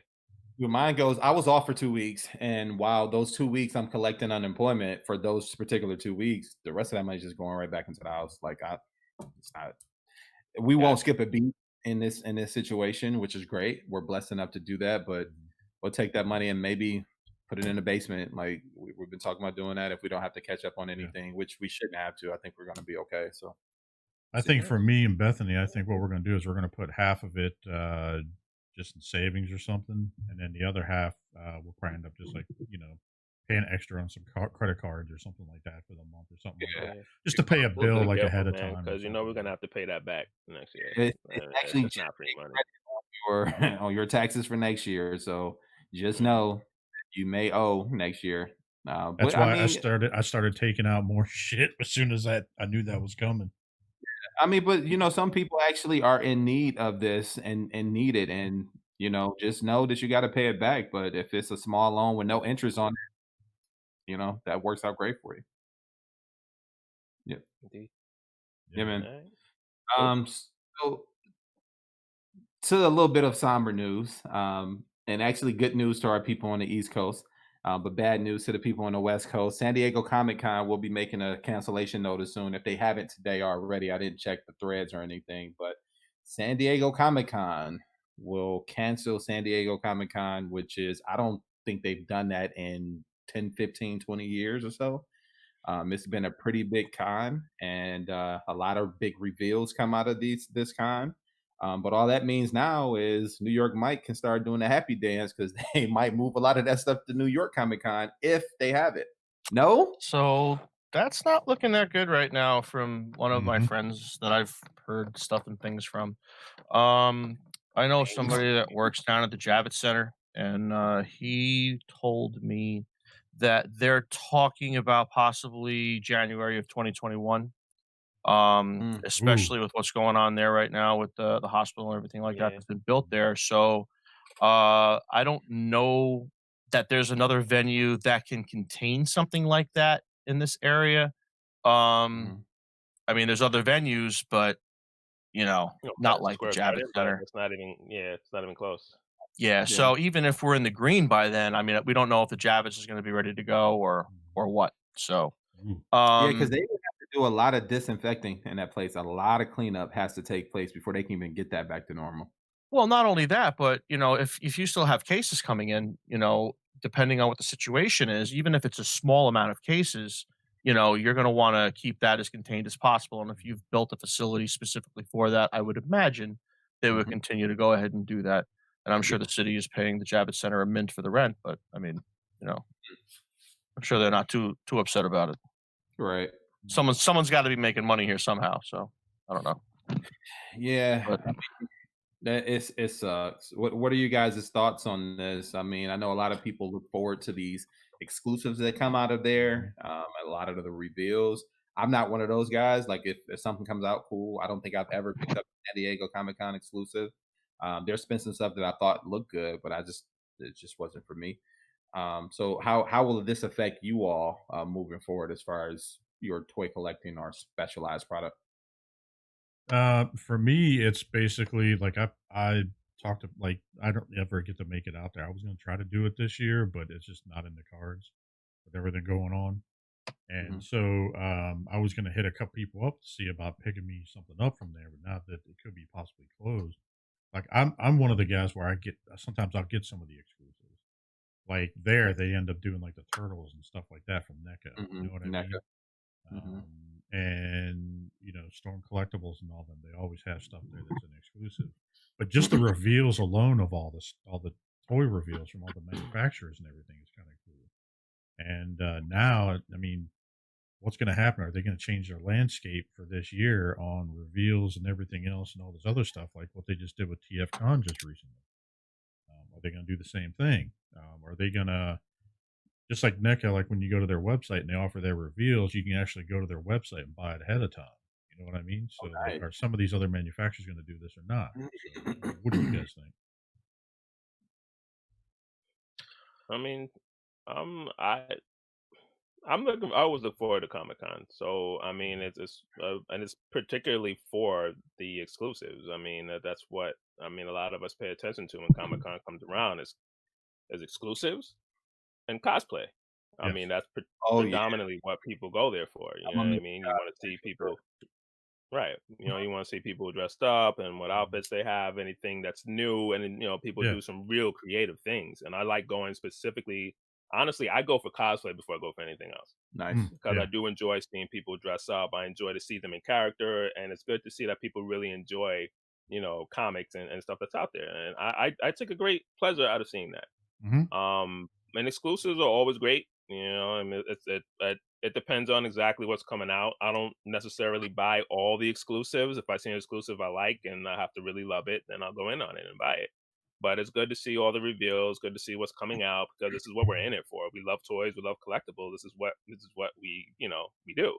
You know what I Mhm. mean? So it's such a great pleasure out of just watching that. So I'm definitely gonna miss it if it doesn't happen this year, but if it does, we said in January they said they were talking about. But Yeah. Well, that's the January. New that's York. a rumor. That Yeah. is not Just a rumor. confirmed. I It's know. not That is a I confirmed know. rumor, yet, Confirmed. but Not but confirmed.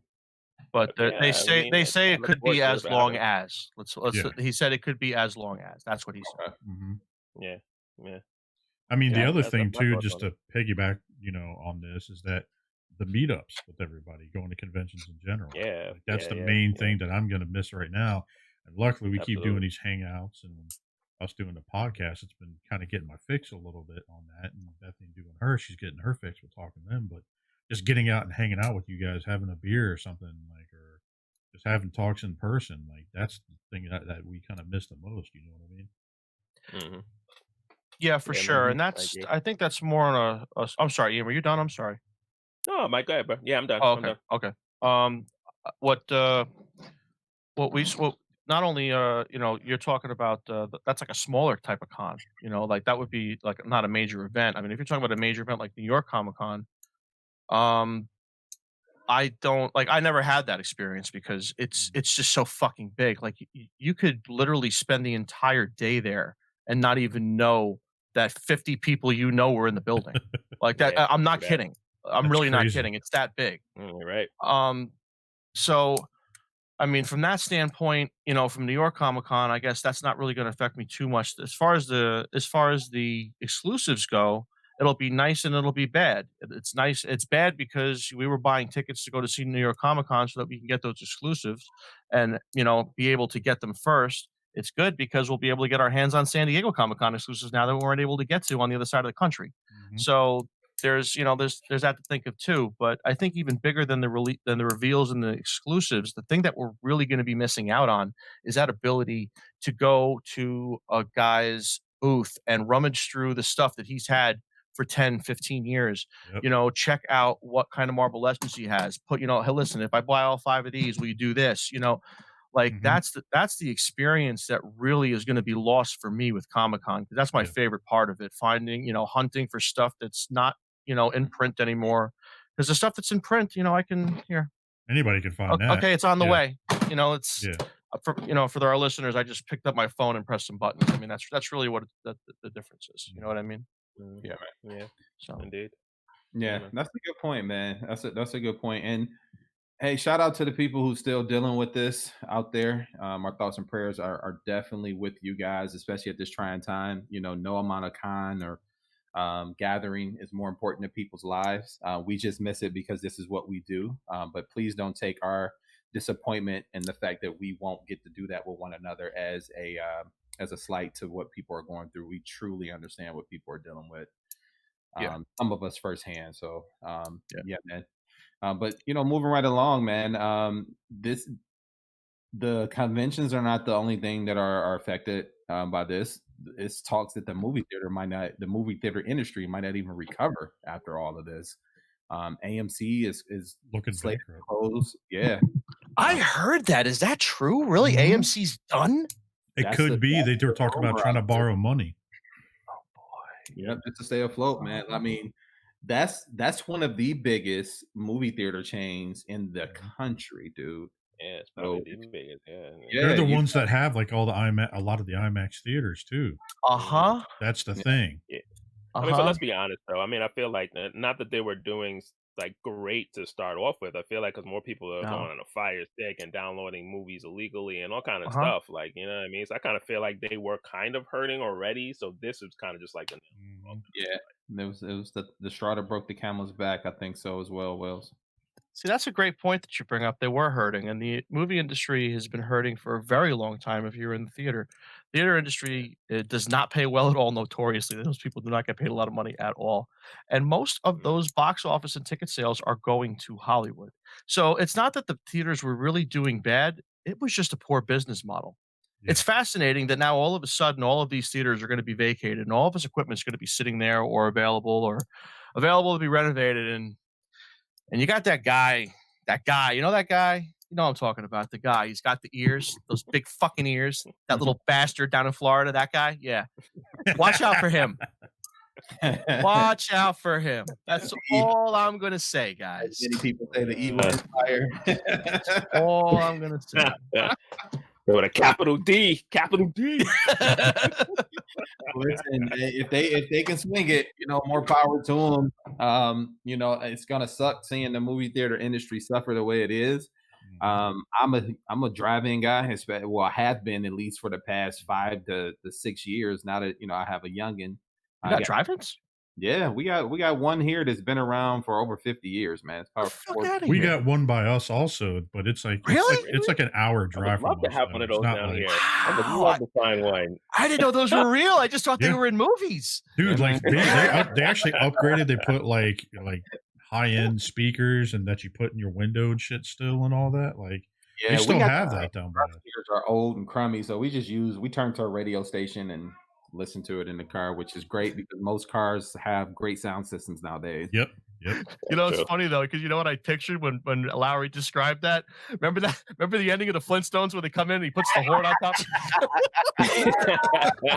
Yeah. You guys are ever in this?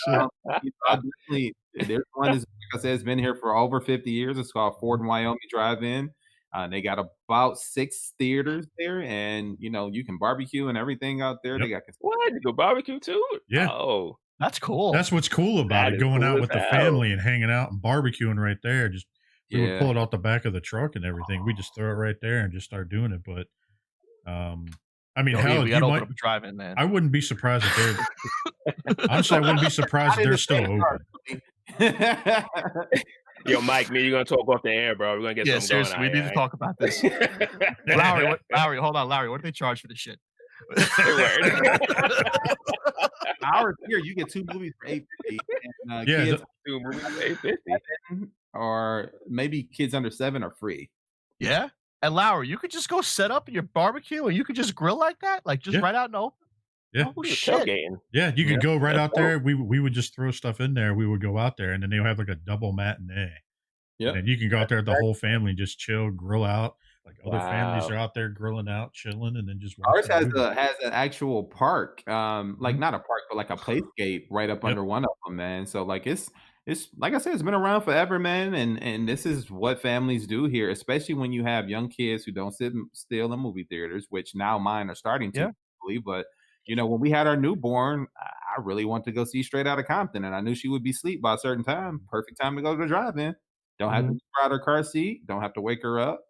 It's perfect, man. Nice. Yeah, man. That's what's up, man. All right. Yeah, it's definitely interesting. Like it's fun. You get if you haven't checked the experience out yet, it's actually kind of cool just to do something like that. You kind of get like the do it once. Yeah, it's kind of cool just doing that. Like you get like the tickles as like a kid going to the theater and stuff because we used to do that when we were younger. They had more of those around here than what they do now. But then now down by us, I mean, we got 6 indoor theaters like just within like a 15-minute drive from us, and they're all like IMAX and shit. So it's like when we were younger, man, it used to be piling up in someone's station wagon. You get all them kids in there. I remember even like the neighbor down the street, she had this old Chevy wagon, and she would take like almost the whole block in that thing because those things are huge. But even the older kids, like she would tell them like, nope, you this age, because kids at a certain age got in free. But we used to make it like a block thing out of it, man, and it was pretty fun. It was pretty fun back in the day. We used to load up in my mom's big old brown fucking Dodge Hoopty, like with that big steering wheel. You know what I'm talking about. We would load up in that, and we would go out there and see that shit. I thought you were going to say Winona's Big Brown Beaver. That's what you're going for. That's a band right there. Primus. Holy shit. It is. Yeah. Good stuff, man. Good stuff. Well, there's been a couple of things talking media, sticking in that same category. We got some different type of media where some things have dropped recently. I know a lot of people are excited about Final Fantasy getting its own remake, and it just came out this past week. I actually have a guy I went to school with, shout out to Dion, who already beat it. I said, dude, you need to do something else with your time. Oh my God! You serious? Wait a minute. Where is this conversation going? Hours I take to beat that game. It's a good thing this doesn't get posted till Thursday, because if not, I could see Josh Fisher killing himself. Please tell me you said. Oh my God. That man is 31 hours deep as of like 5 hours ago, and it's what is it? It's Monday right now. Yeah. Jesus. It seems like he's exploring. This guy said 20 hours he put into it, and he already completed the story. I'm like, wow, dude. Oh my God. Yeah. Wow. Yeah, So man. when you were talking about solid beating it, feeling. did he have a lot of time on his hand when he did it? Well, obviously, in 20 hours. Listen, I told him he need to get. Wait, was that a meat joke? Was that a meat joke? Did I miss that? Was that a meat joke?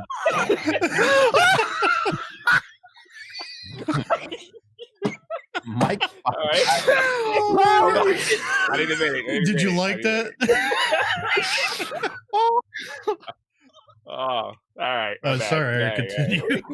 Oh, it's all good, man. You know, I've been doing it for I a had long to slip something in there. I had to slip something in there. You know what I mean?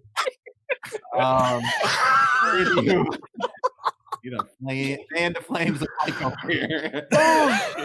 But speaking of video games that drop, even though baseball season is done, right now it's postponed, should I say? I'm not gonna get it done because who knows, they can still salvage the season.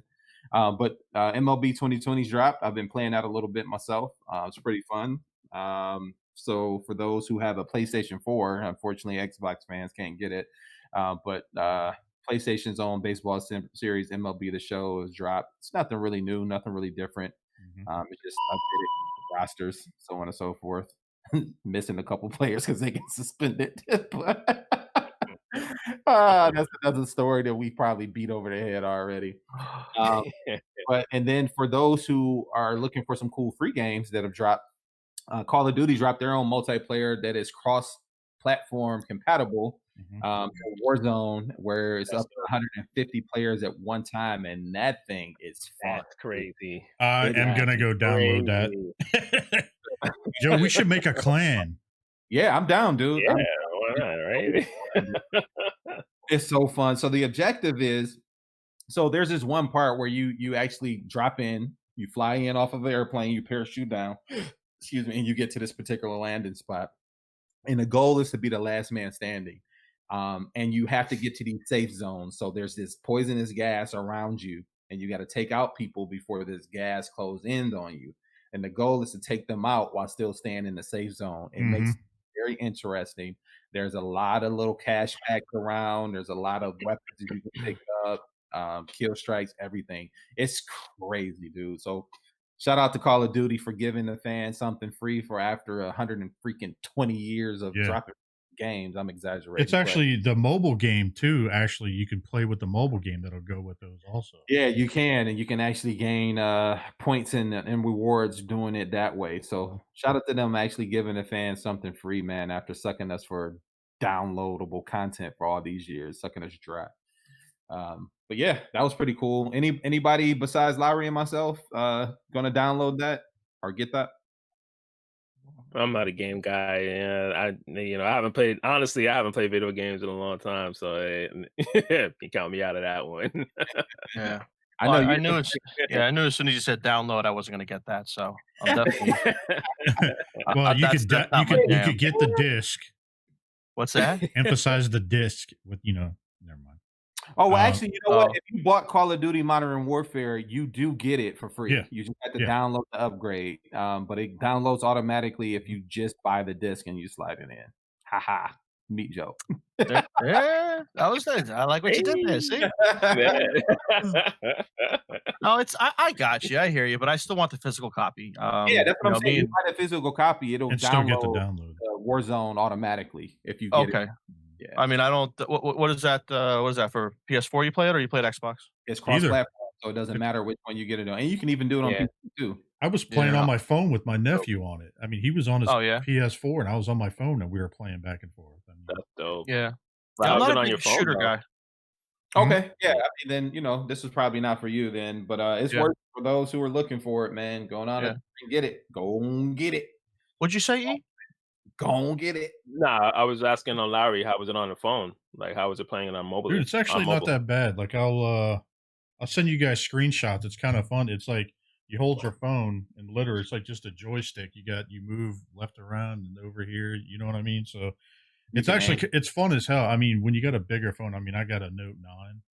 So like when you're sitting there, I mean, dude, it's like it's fun. It's fun as shit. Yeah, cool beans, cool. Pretty cool way to pass the time. Shout out to Energon Addict, our homeboy Dave. He actually put me up on the mobile game to actually get better at it. So I've gotten better, Dave. So whenever you're ready, man, we can get that clan going on the mobile game. Hey, I'll play. Yeah, man. Challenge accepted. I'll get my brother on his. My brother's name is Urban Menace. That's his nickname on this. Urban Menace. Yeah. Got it. All right, I'll remember that. I remember that. So keeping it in the world of media, there's a remake that's coming out. Or actually, I don't know if you necessarily call it a remake. It's more of like an adaptation. So Gary Doberman is actually going to be heading up his adaptation of Stephen King's Salem Lot. Now, I don't know too much about this. I know this is right up Jason's alley here. Yeah. So tell us a little bit about this, Jason. So basically, like Salem's Lot, it's vampires, plain and simple. It's a Stephen King vampire film. Okay. And so this guy who actually is going to be helming this is actually the same director of Annabelle Comes Home, which is actually, those Annabelle films, stuff like that. They're pretty good. They're pretty good horror films. And it's been a long time, and I've been kind of noticing there's been a trend of like really interesting horror films, kind of like with Candyman coming out, like all these older franchises that are starting to come back, that are starting to come around, and it's good and it's bad, but all the people that they're using, they're really good, talented directors and everything. Nice. You could see here, basically it's just a hometown. A writer goes back to go visit his hometown, and just basically shit goes crazy. Yeah, I mean, it's plain and simple. Like, he starts to notice weird stuff in his town, everything else, and just it's wild. I mean, the best thing I can describe, I can send a link to post in the groups and everything, so people can kind of get an idea of the old trailer from like '79. Yeah, that trailer was freaky, dude. I'm like, and just think, like, all the makeup and stuff and everything they do now, the digital shit, it'll be kind of interesting. So yeah, it's gonna be interesting, man. And sticking in that same vein, looks like Hellraiser's also getting a reboot. Now I know this is one of those, dude. When I was a kid, I could not stomach watching this at all. What was his name? Pinhead. Yeah. Pinhead, dude. No, that was freaky. Like seeing a dude walk around with nails all in his head. That was crazy. But for people who like scary movies, they got a lot of stuff coming for you, it looks like. So be on the lookout for that. Looks like David Bruckner is actually going to direct that for Spyglass Media. And then last but not least, as far as there's a picture of Pinhead right here. Pinhead. Dude, those 80s movies are fucking wild. Yo, wait, is that the original or is that the reiteration? That's the first one. Yeah, the initial one. This is back from the beginning. Yeah, this is Clive Barker when he first did it. That's the actual guy that turned around and did it. And dude, it's crazy. Like, and they've done that franchise. I mean, I think they've done like, I don't know, like eight different films or 9 different films. I mean, it's up there. They got really crappy though after like the first couple. Yeah, I mean, at that point, you can tell that it was a cash grab at that point. Yeah. But people really love the horror genre. I mean, look at how well the toys sold when NECA put out their monster series and stuff like that. So, I mean, it's out there for people. So don't say they're not making them for you, because they're there. So go support it. Hello. Say bye-bye. Hello. Good night. Watch out for crazy things. We sure will. You're on the wrong podcast for that. If only she knew. A lot of crazy things in this podcast. Speaking of crazy, they're coming out with the next Purge film. I think they called it the Forever Purge. Yeah, that's bravo on the segue. Bravo. Yeah, that's a possible title, man. That's a possible title. And what I thought was interesting about this is the fact that they're making another one. So I didn't think they were going to be able to spin it anymore. I mean, they've done a lot already. They've done a TV series. They've done a couple other films. But they did a prequel. I mean, I think this is probably going to be the last one from what I understood. But I'm in. I've enjoyed them all. All the movies that I've so that pretty good. It's by Blumhouse, who is producing, or who is the actual movie company that's doing it, and they do a lot of horror films. So I'm good with whatever they do. So Yeah. Yeah. I'm a big Purge fan, man. I don't know if that's weird or anything like that, but I've loved all the movies. I thought they were all great. Yeah, I think the concept is what really drew a lot of people. That's what it was. That's exactly what it was. The concept of it was crazy. And it's like, you hope that there's nothing that could really happen, but it's like, that's just so crazy that it could. So, Mike, have you seen any of the Purge films? No, I'm not really a horror guy. Okay. It's not necessarily horror. It's not really a horror movie. It's kind of like, yeah, it's like a horror thriller. I mean, it's not monsters. It's like just people and how crazy they can get if they get the opportunity. Yeah. Like I said, it's a thriller. Like he said, it's definitely a thriller. It's a thriller movie. It's interesting to watch. Trust me. If you watch the first one, forget it. You're gonna watch the rest of them. Oh, heck yeah. The first one was crazy, Yeah, dude. the first one. Yeah, it was.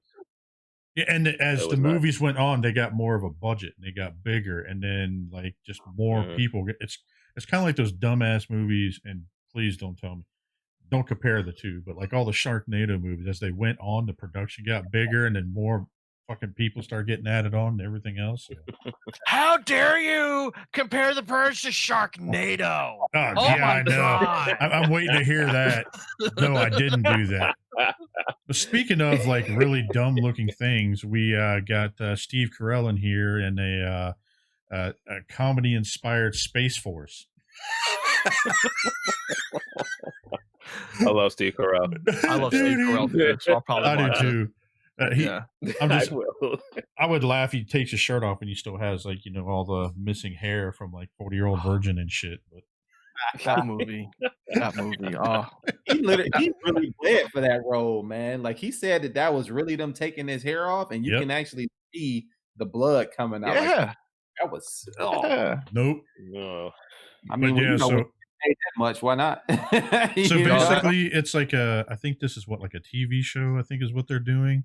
That's going to be. It's kind of like a play on Space Force. Like, is it? Is there a network or a Netflix? I'm sorry, is it Netflix? It doesn't talk. Oh yeah, it's a Netflix on May 29th is when it's coming out. Nice. So it'll be coming out pretty soon. It's gonna be interesting. It's a play on Netflix is rocking. On the president's new military outfit called the Space Force. So this is gonna be hilarious. This is gonna be. They got all sorts of pictures and like. Let's see here. Nice. I mean, dude, just look at some of these pictures. I mean, it's got Lisa Kudrow. All right, Lisa. Steve Carell. That looks like Lisa Kudrow, doesn't it? She aged well. Yo, she looks good. Yeah. She aged well, man. Easy, Mike. Easy. She got to be pushing like 50, though, no? Yeah. Yeah. If not more. Yeah. If not more. Even Steve Carell has aged pretty well, too. Look, I mean. Yeah. Let's fact check that real quick. Lisa Kudrow. Yeah, man. Yeah, look at that. I mean, I forgot his name. Shit, but I forgot the guy's name on his right, but he's been in just about every fucking movie. Yeah, he's been in a lot of stuff. He's always been that B cast role. So. Yes, he's 56. John Malkovich. Damn, he's 56. She's 56 in that picture. Go ahead, Lisa. Damn, give me a gilf. Damn. Yeah, no shit. Holy shit! Just seeing these two just makes me want to watch this show. Malkovich, he's probably going to be chief of staff to the military. It's going to be crazy. Dude, so he's got such a good range on films. He can be scary as shit. He can be psychotic and funny as hell. At least 30 to 40. Psychotic. Yeah, he can play that. He pulls that role off really well. My god! Just look at the people in the background. It looks like a cast from 40-Year-Old Virgin, like the new version. So I wonder, is this their like situation room? Because you got Steve Carell just sitting there in the middle. They're looking like they're all looking up at a monitor. Somebody's kind of cheering on in the background. Like this must. They're getting their updates. To me, it looks like he's not trying to pinch off a fart while everybody's behind him. Knowing Steve Carell, that's probably he's waiting for somebody to smell it. Yeah. He's like, I wonder if anybody could see this right now. Yeah, man. Well, that's pretty cool. That's gonna be funny, man. And kind of piggybacking off of the monster things we're talking about. It looks like James Wan actually is going to team with Universal to actually make a monster movie universe. Yes. So hopefully this actually pulls off exactly what we've been waiting on for a while. We thought it was going to happen with Dracula, and also The Mummy with Tom Cruise, who was in that, and then also The Invisible Man was originally supposed to be a part of that universe, and Then they kind of broke it all apart. So we'll see if he can actually fit things back together, man. But I'm looking forward to it. If you're into suspenseful movies, like that movie, The Invisible Man that just came out, is definitely underrated. Yeah, I hear the same thing from people who've watched it. Yeah. They said it was really, really good, and they did not expect It's it to be as good. nothing like what they were showing in the previews and shit like that. Like, you know, like previews, I to see it. I'm like, okay, this gonna be good. Yeah, they said like the previews are at like a 2 to 3, but then the movie's at like a 10 for like turning it up for craziness. So yeah, good, I was actually gonna watch it with Bethany tomorrow night. So nice, man, nice. I'm getting some type of feedback here. Yeah, I hear it too. Yeah, man, but that's gonna be cool. But keeping with the months with them again, to piggyback off of that, looks like ABC is greenlighting the Brides of Dracula TV show. So that's going to be interesting. I'm looking forward to seeing that take on things.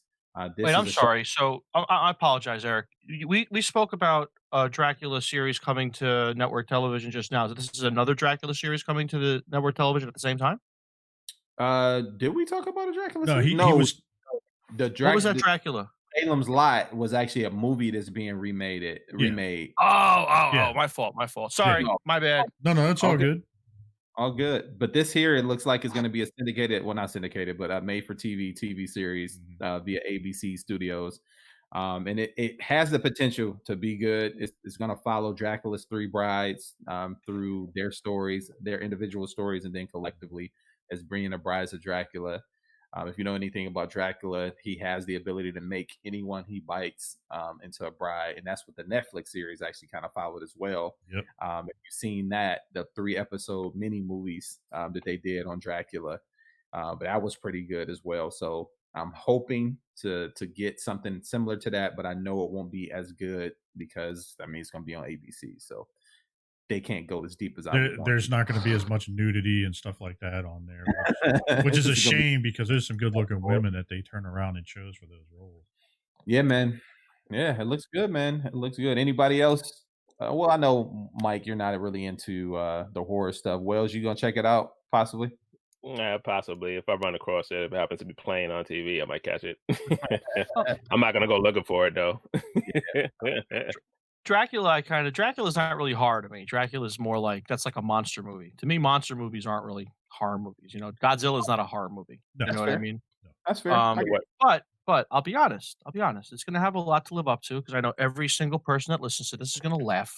But I really liked Van Helsing. I know nobody else did. I know I'm the only guy on the planet. It was a pretty good film. I really? Helsing. I thought it was a great movie. I get so much shit for liking that movie. Oh my god! Why? What could they possibly say to you? What's wrong with it? It's good.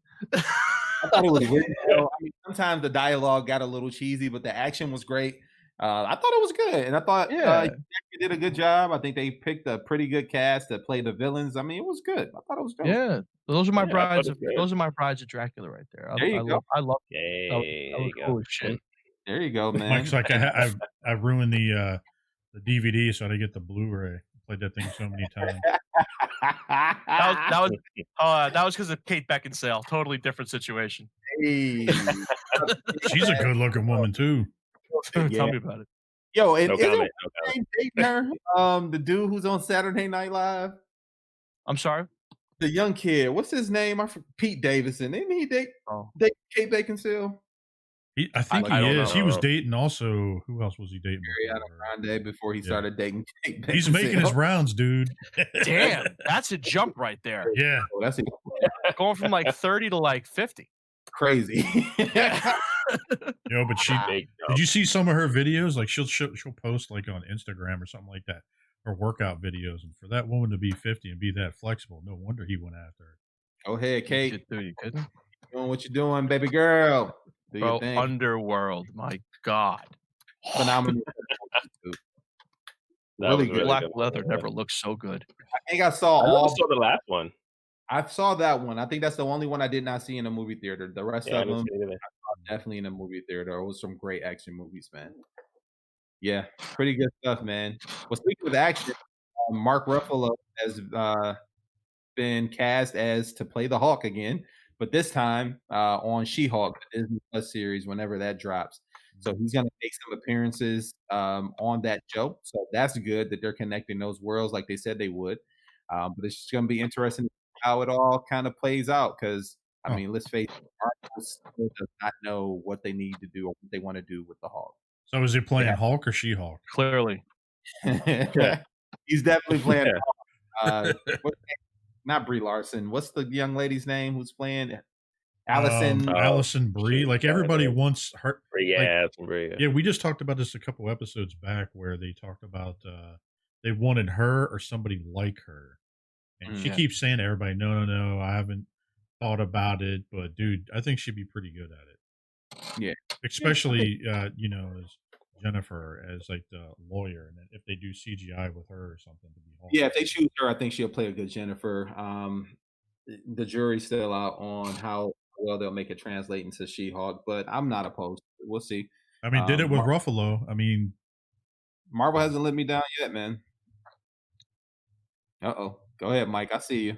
I'm not saying nothing, but to say that Marvel hasn't let you down yet is a pretty bold statement. I mean, we've got a really, really good, historic, amazing run of movies that we're never going to get again, as well as a cinematic universe that will never be as structured as the one is right now. But there were some speed bumps. I mean, come on, let's be honest. It wasn't all there's great. nothing without speed bumps, bro. We can't have Rose without speed bumps. Well, the Hulk's one of those speed bumps, in my opinion. I mean, the Hulk's pretty big speed bump. How dare you? So you liked what they did with the Hulk? Wait, what are we talking about? The CGI, or we're just talking about? No, he's talking about where they went with Professor Hulk. I think is what he's talking about. I like the Rage Monster Hulk. That's the Hulk I want to see. Okay. I just want to get some clarification on that. Yeah, and I want to see the more character come through. Like with the Hulk, as they progressed throughout the movies, you saw that he was kind of developing more of an understanding and was able to communicate a little bit more in each movie. And we were still getting that Hulk, but we were getting a more like a Hulk that we could talk to. Like that's what I wanted that to evolve into, not whatever the fuck that was we got in Endgame. Not that the movie was bad, I just didn't like what they did with that character. Well, they made a huge jump after Thor Ragnarok. Like, I thought it was kind of cool in Ragnarok where he was like, basically like an adolescent child almost, Yeah. That's what I kind of think of, like, when I think of, like, when he gets to that step. But let's be, well, this actually kind of proves my point. They obviously did not know what they wanted to do with the Hulk. Yeah. Absolutely. But what I was saying was when I said they haven't let me down yet, I'm talking about movies overall. So there hasn't been, for me, a bad Marvel movie. There has been some that wasn't as good as others because I compared them amongst themselves. He hasn't watched the 90s Fantastic Four. No, you know what I mean. MCU, so no, I'm not talking about the one with who was it? With who plays Captain America now? No, I'm talking about the Roger Corman or whatever the fuck that was. Yeah. That they never even put out. Do you remember that? I do. I remember watching the documentary on it as well. It was pretty interesting how that they didn't even expect that to be a movie, and then look what happened. But now, do you want them to redo Fantastic Four again? Sorry, go ahead, Eric. No, I think they should. I think they need to, and I want them in this universe because they are very important parts of everything that happens in the large scheme of things. When it comes down to cosmic and Earth, I mean they're probably the best middleman between that. I mean, yeah. Dude, we were definitely going. Go ahead. Sorry, definitely going to connect everything. Yeah. No, I'm just going to say that they're definitely going to connect a lot of things. Galactus, Silver Surfer, all these things coming on down the road. So they're definitely an important piece of the MCU. That when we already got the Skrulls, right? So that was a big part of their thing too. I mean, you got the Skrulls and the Kree. They had some run-ins with them too, and we already got them. Yeah, it's coming. Put everything together. Sorry, Mike. What were you saying? Jason, you wanted to say something, did you? Oh, go ahead. I'll wait till after you do. Okay. We've actually been talking about this a lot lately. Shout out to E Prime.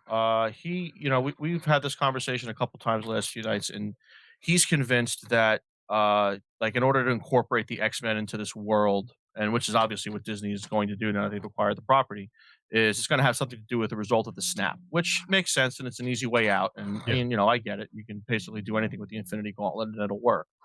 I had a different theory. I thought that they were actually going to use the Fantastic Four to bring them in, not in the way of introduction, but maybe some big cosmic event happens, that affects them. Maybe it affects the whole planet. Maybe they're getting their powers. Who knows? You know what I mean? Yeah. So it could work either way. And I think they're both great theories. And, Ian knows a lot more about this shit than I do. So I would go with his opinion, in my opinion. So I don't think so.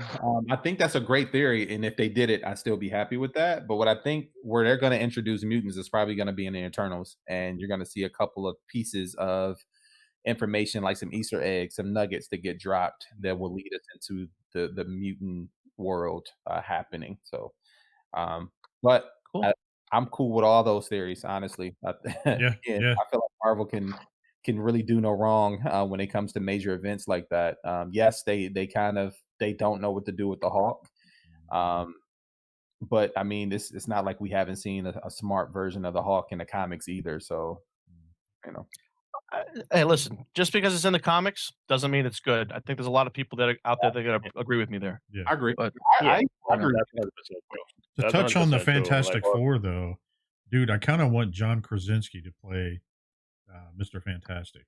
John Krasinski. No way. Are you for real?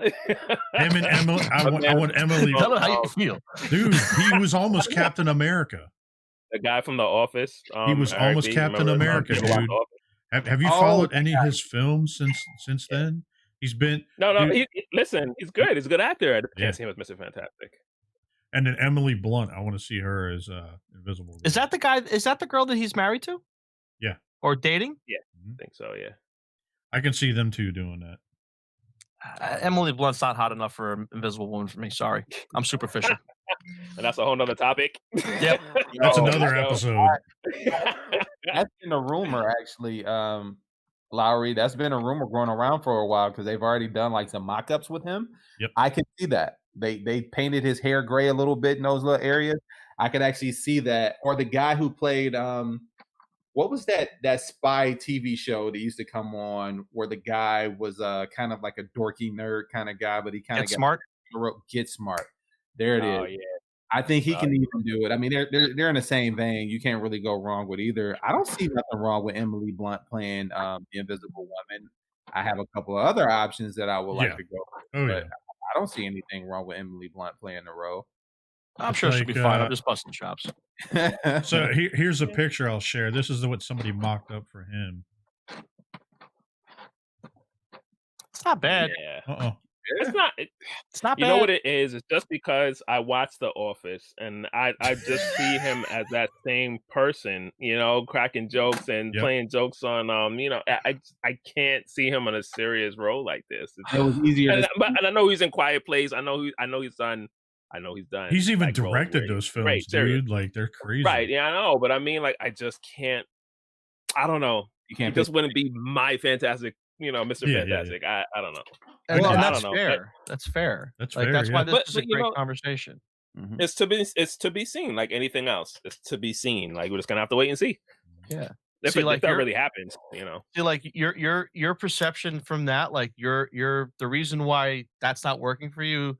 For me, it works for me because I don't watch The Office, so I don't have that perception of him. So to me, like that's a great character. That's kind of like what Ian talked about. Right.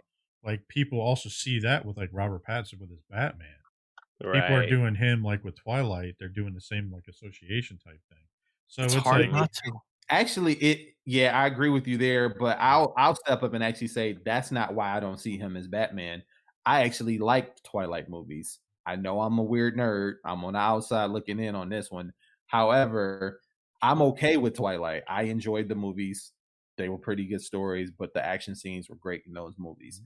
Did you cry? Eric, real quick, Eric. I heard that instead of smoke balls, he's just going to use glitter. So I'm done. I'll take a answer. I'm done. That's the name of the episode. Smoke balls. Smoke balls Could and you glitter. imagine? Could you imagine? Yo, like I mean, Oh, that's not why I don't like him as Batman. I just don't think he fits the role because of he doesn't have the look himself. But it is what it is, man. We'll see. We'll see. Only time will tell, man. I think that dude can play a decent, fantastic, Mr. Fantastic. Emily Blunt can also play that role. The problem is going to be, who do you cast for Johnny Storm? Because he kind of has to be this funny, smart tail, like cracking all these jokes. You know what I mean? Like this obnoxious kid who's right. had a great relationship with Ben Grimm. Like they always go back and forth. So you got to get them two characters right. You know who I could see absolutely. doing that? What the fuck is his name that was with The Rock on Baywatch? Oh, Zac I can see him do. I can see him doing Johnny Storm.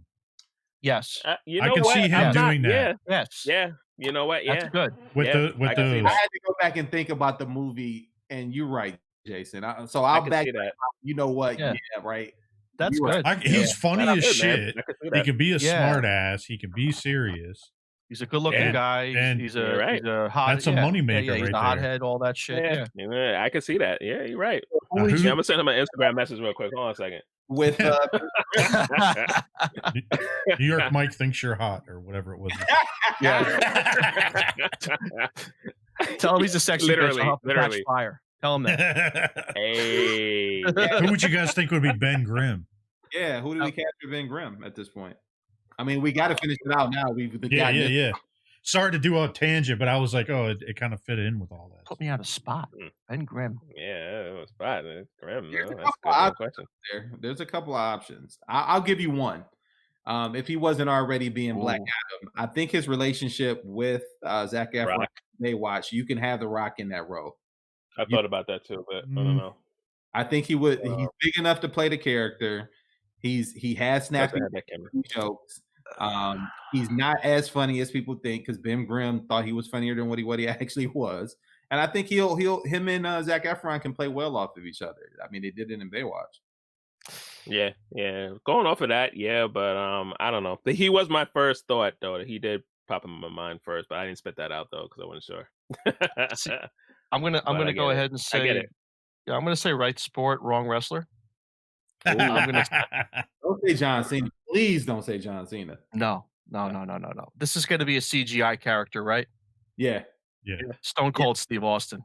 No, but wait, still has to play normal because they got the movie the origin. What's that? It still has to play itself as a normal character. He doesn't have to be a young man. That's true. That is true. No, but I'm just saying, like you said, CGI. I just want to make sure we throw it out there that. Well, I mean, when he becomes the Thing, obviously, you know what I mean. That's actually not a bad. That's not a bad pick, bro. Because he could actually play the angry butthole. You know what I mean? He can bring a new dynamic. Like a bad night at Josh's house. Oh, Jesus Christ. The night of the dang bus continues. God. No, in seriousness, I really think he can bring a new dynamic to that character that will work for that character. Maybe something we haven't seen before. It might be a little edgier of a thing, but I think if anybody can pull it off, it's Stone Cold. And I'm not a wrestling fan, but I see what he does. So he just hasn't done that well as an actor in the mainstream media, though. So I don't know. He's not going to be an actor for very long. He's going to be orange for 75% of the movie. Yeah. He got to voice it. He still has to play the voice. So he's he's got the voice, dude. What about this dude? He's been in a bunch of shit ton of movies, and I actually liked him in a bunch of this shit. Pablo Schreiber. I got to look this guy up. Grimm? Pablo? Yeah, you got to give me a screenshot. Who's that? I have no idea who that is. Him. Dude, he's been in a shit ton of films. What is he? I don't know what this is. Dude, so I'll send you a movie, dude. So he was in that movie with Ice Cube's son and 50 Cent. And that was a good film, dude. Movie. But then he was What was that? You remember the movie where they were like bad cops and they were robbing?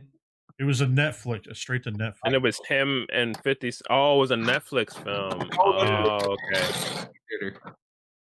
That went to the movie theater. But actually they weren't cops. They were just mercenaries to the Den of Thieves. That's what it was. Den of Thieves. Oh, yeah. yes. Ah, okay, yes. I He was in remember that. hearing He about was that. Yes, also I on never Law saw and it though. He was on Law and Order, and he was the one on SVU antagonizing, not Stabler, but what's her name? God dog it. I used to love that show. But go watch Den of Thieves. Like he was also in, I think, Skyscraper with The Rock. With The Rock. He played his best friend in that film. Like he always Yeah. plays these like military style dudes and everything else. So I can kind of see him. Well, yeah, he's got good dynamic, and he's jacked as shit, and he's a big dude. He was like Rock's height or something like that. He's a pretty big guy. Well, The Rock's going to be real busy, man. I heard he might be playing Savage Dragon from some guy on another podcast. Yeah. Shout out to Chris Bickerton. Yeah, man. Well, Nerd Rage Radio.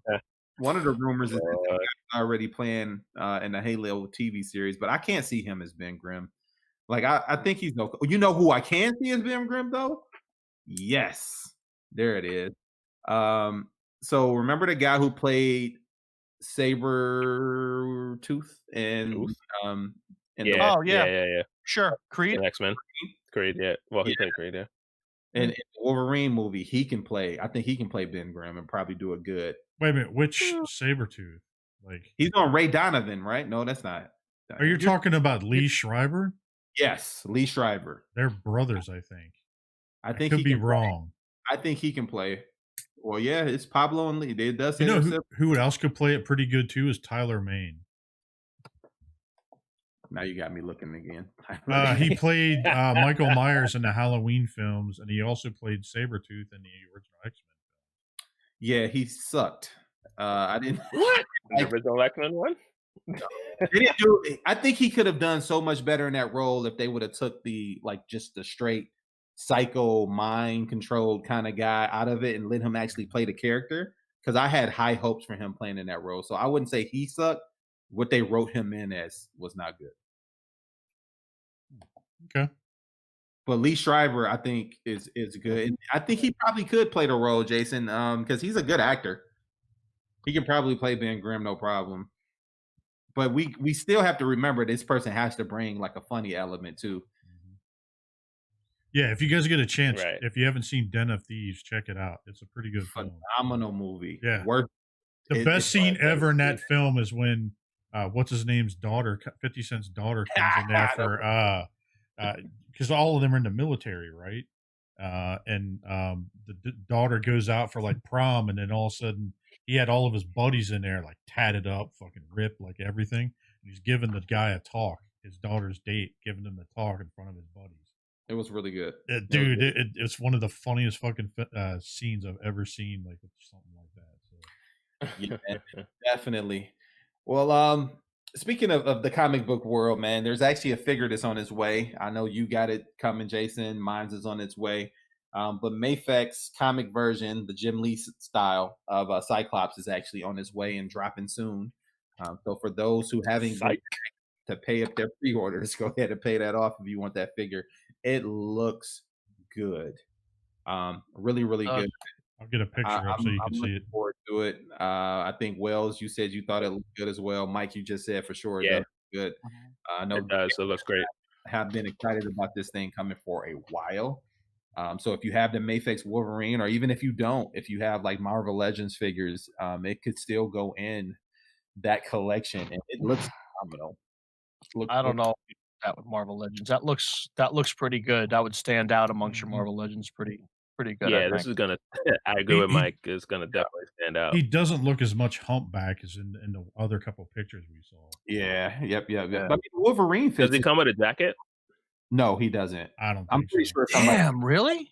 Yeah, I'm sure. So you could probably just buy soft goods and put it on there. Yeah, I'm sure. Does it come with any accessories, Eric? Yes, it does. It actually comes with an eye gleam effect, so you can see the kind of smoke. Yeah. So those are all the accessories there. So you got the smoking one, like he just shot off the laser. He has the one where he has the goggles that'll sit around his neck, like he just took them down, like sunglasses. And you get the regular face, the Scott Summers unmasked face with the his red ruby glasses. Nice. There you go, right there. So you got that, and then the 2 blast effects. So it's gonna be pretty interesting, man. I can't wait for this one. I've been waiting for what has been about a year, Jay, since they put the pre-order up. Yeah, it's something like that. Yeah, and I mean, and now that we're talking about this, and like I've been binge watching the '90s X-Men cartoons on Disney Plus, and like every time I see Cyclops come on the screen, I'm just like, how did regular sunglasses stop his eyes from shooting these beams out? So they're ruby red crystals. Ruby quartz. Yeah, ruby red quartz. Yep. So and that was the sunglasses. I thought the glasses worked. Yeah. So when he opens his eyes, he can't shoot through though. That or he could just close his eyelids, one or the other. Thank you for clearing that up. Well, your mutant powers are not designed to hurt you. So I hate to be Gene laying next to him at night, whether or not I was going to get fried or not. So, you know what I'm saying? A lot of control. She was going downtown and he just happened to open your eyes. Jesus. Oh man! Every time he climaxes, the mansion gets a hole in the ceiling. So that's why the mansion blew up so many times. It wasn't Juggernaut. They blame it on. They blame it on him. All right, cool. I mean, that's got to be embarrassing, right? That the roof explodes, a laser beam falls out of the sky, everyone runs to your room, and you're naked fucking somebody. I mean, Jesus. How do you come back from that? You can't. You really can't. Rap, man. It's a rap. But I'm looking forward to this, man. So, but yeah, it's pretty dope. And the next week or so, dude. And their figures are highly posable. Oh yeah, they're very super articulated, man. The only bad thing is someone said in the earlier ones they were having issues with like the wrist pegs. I haven't had any issues with mine. I've only seen like 2 or 3 people have issues with them that they had wrist pegs break on them. So. Yeah, and to be fair, I only have 2. I have the Miles Morales and then this Wolverine. That Miles Morales Spider-Man was a raffle win for me. So we'll see. Only time to tell. You might have been onto something without knowing, Eric. There might be a segment there about how dangerous, like the most dangerous mutant power that you could have while having sex. I think this is a great topic. like hey, we could put a poll up. Jizz? We could poll up. No. Lord of mercy. Oh no! My God! You don't have a kid. Sorry, we off. Mike said, does he shoot a laser out of his penis? Jeez. Dang, that's the topic for next week, everybody. If you're listening, yeah. We'll put a poll out. We'll put a poll out. Email us. Let us know if you want to hear about that. Put a poll out on our Right? Facebook page just to get it interesting. Yeah, man. Well, in fact, here I'll pull up the comparison photos. Yeah, so there was a couple comparison shots out there of the Mayfex, the Marvel Legends, and also the Mezco. Yep. And this is a great shot. It is a great shot. I think we kind of discovered that they kind of have something off with the Mayfex in the middle there, because in most of the other pictures, it doesn't look like he's a humpback. But Jason pointed out that he kind of looks like the Hunchback of Notre Dame in that one. Yeah, he does. It's the way it's. Section looks so small. I think it's because the way his midsection is, the way it's kind of turned a little. Right. Bit. Yeah. But he's got a shorter neck than the other two. That's why I think that's why it kind of looked like that to me. But they all look phenomenal. They look really, really good. They look really good. I have the Mezco one and the Marvel Legends one, and they're both fantastic. The Mezco one, I missed the underoos on Cyclops, because I just feel like he's just missing the underoos, and I think that he would probably look great other than that. But the Marvel Legends just annoys me. Hang on 1 second. I'll pull it off my shelf. Right. There's a guy that made the underoos for my Mezco one. I'll show you. Hang on. Yeah, man. Bring that up. Yeah, go grab it. So what were you saying annoys you on the Marvel Legends one? Marvel Legends annoys the hell out of me. The sorry. The thigh, the straps on the thigh and the boots. Those things they shift, they don't stay still, so they're moving up and down. So if you try to get like a pose or anything on it, you see the strap sliding down the thigh, it's like it's a garter belt. Like, I'm not trying to take your garter belt off and throw it away, you know what I mean? So that's a little crazy to me. And I know I could glue it, like a lot of people were saying, just glue it on there, but it's like I shouldn't have to really glue something on a figure. Yeah, you know what I mean? Point. You shouldn't have to. But that's the only thing that annoys me so much. Other than that, it looks fantastic. So this was Tony MEI. Right. He did these, but it looks good. Yeah, can you blow that up? Oh, that's the one you had on display. Here, let me pull it up on the screen so people can see it a little bit better. Jason, there you go. You had on display at TFCon, right? Yep. Nice. Yeah, that looks great. Like, I would get those just for that. I think it would complete it for me. I just need the underoos, man. Now, do it look? It looks like it kind of has a finish on them, similar to what the Mayfix costume is. Or are they just straight cloth? Am I seeing things there? No. This is straight. This is straight cloth. I feel like I'm groping him in the fucking picture. But yeah. He. Hey man, whatever you're into, we don't judge. Okay. I know it's been lonely. Tony made these. They're kind of like there's like a similar sheen and finish to this, but they're yellow. But they're pretty nice, dude.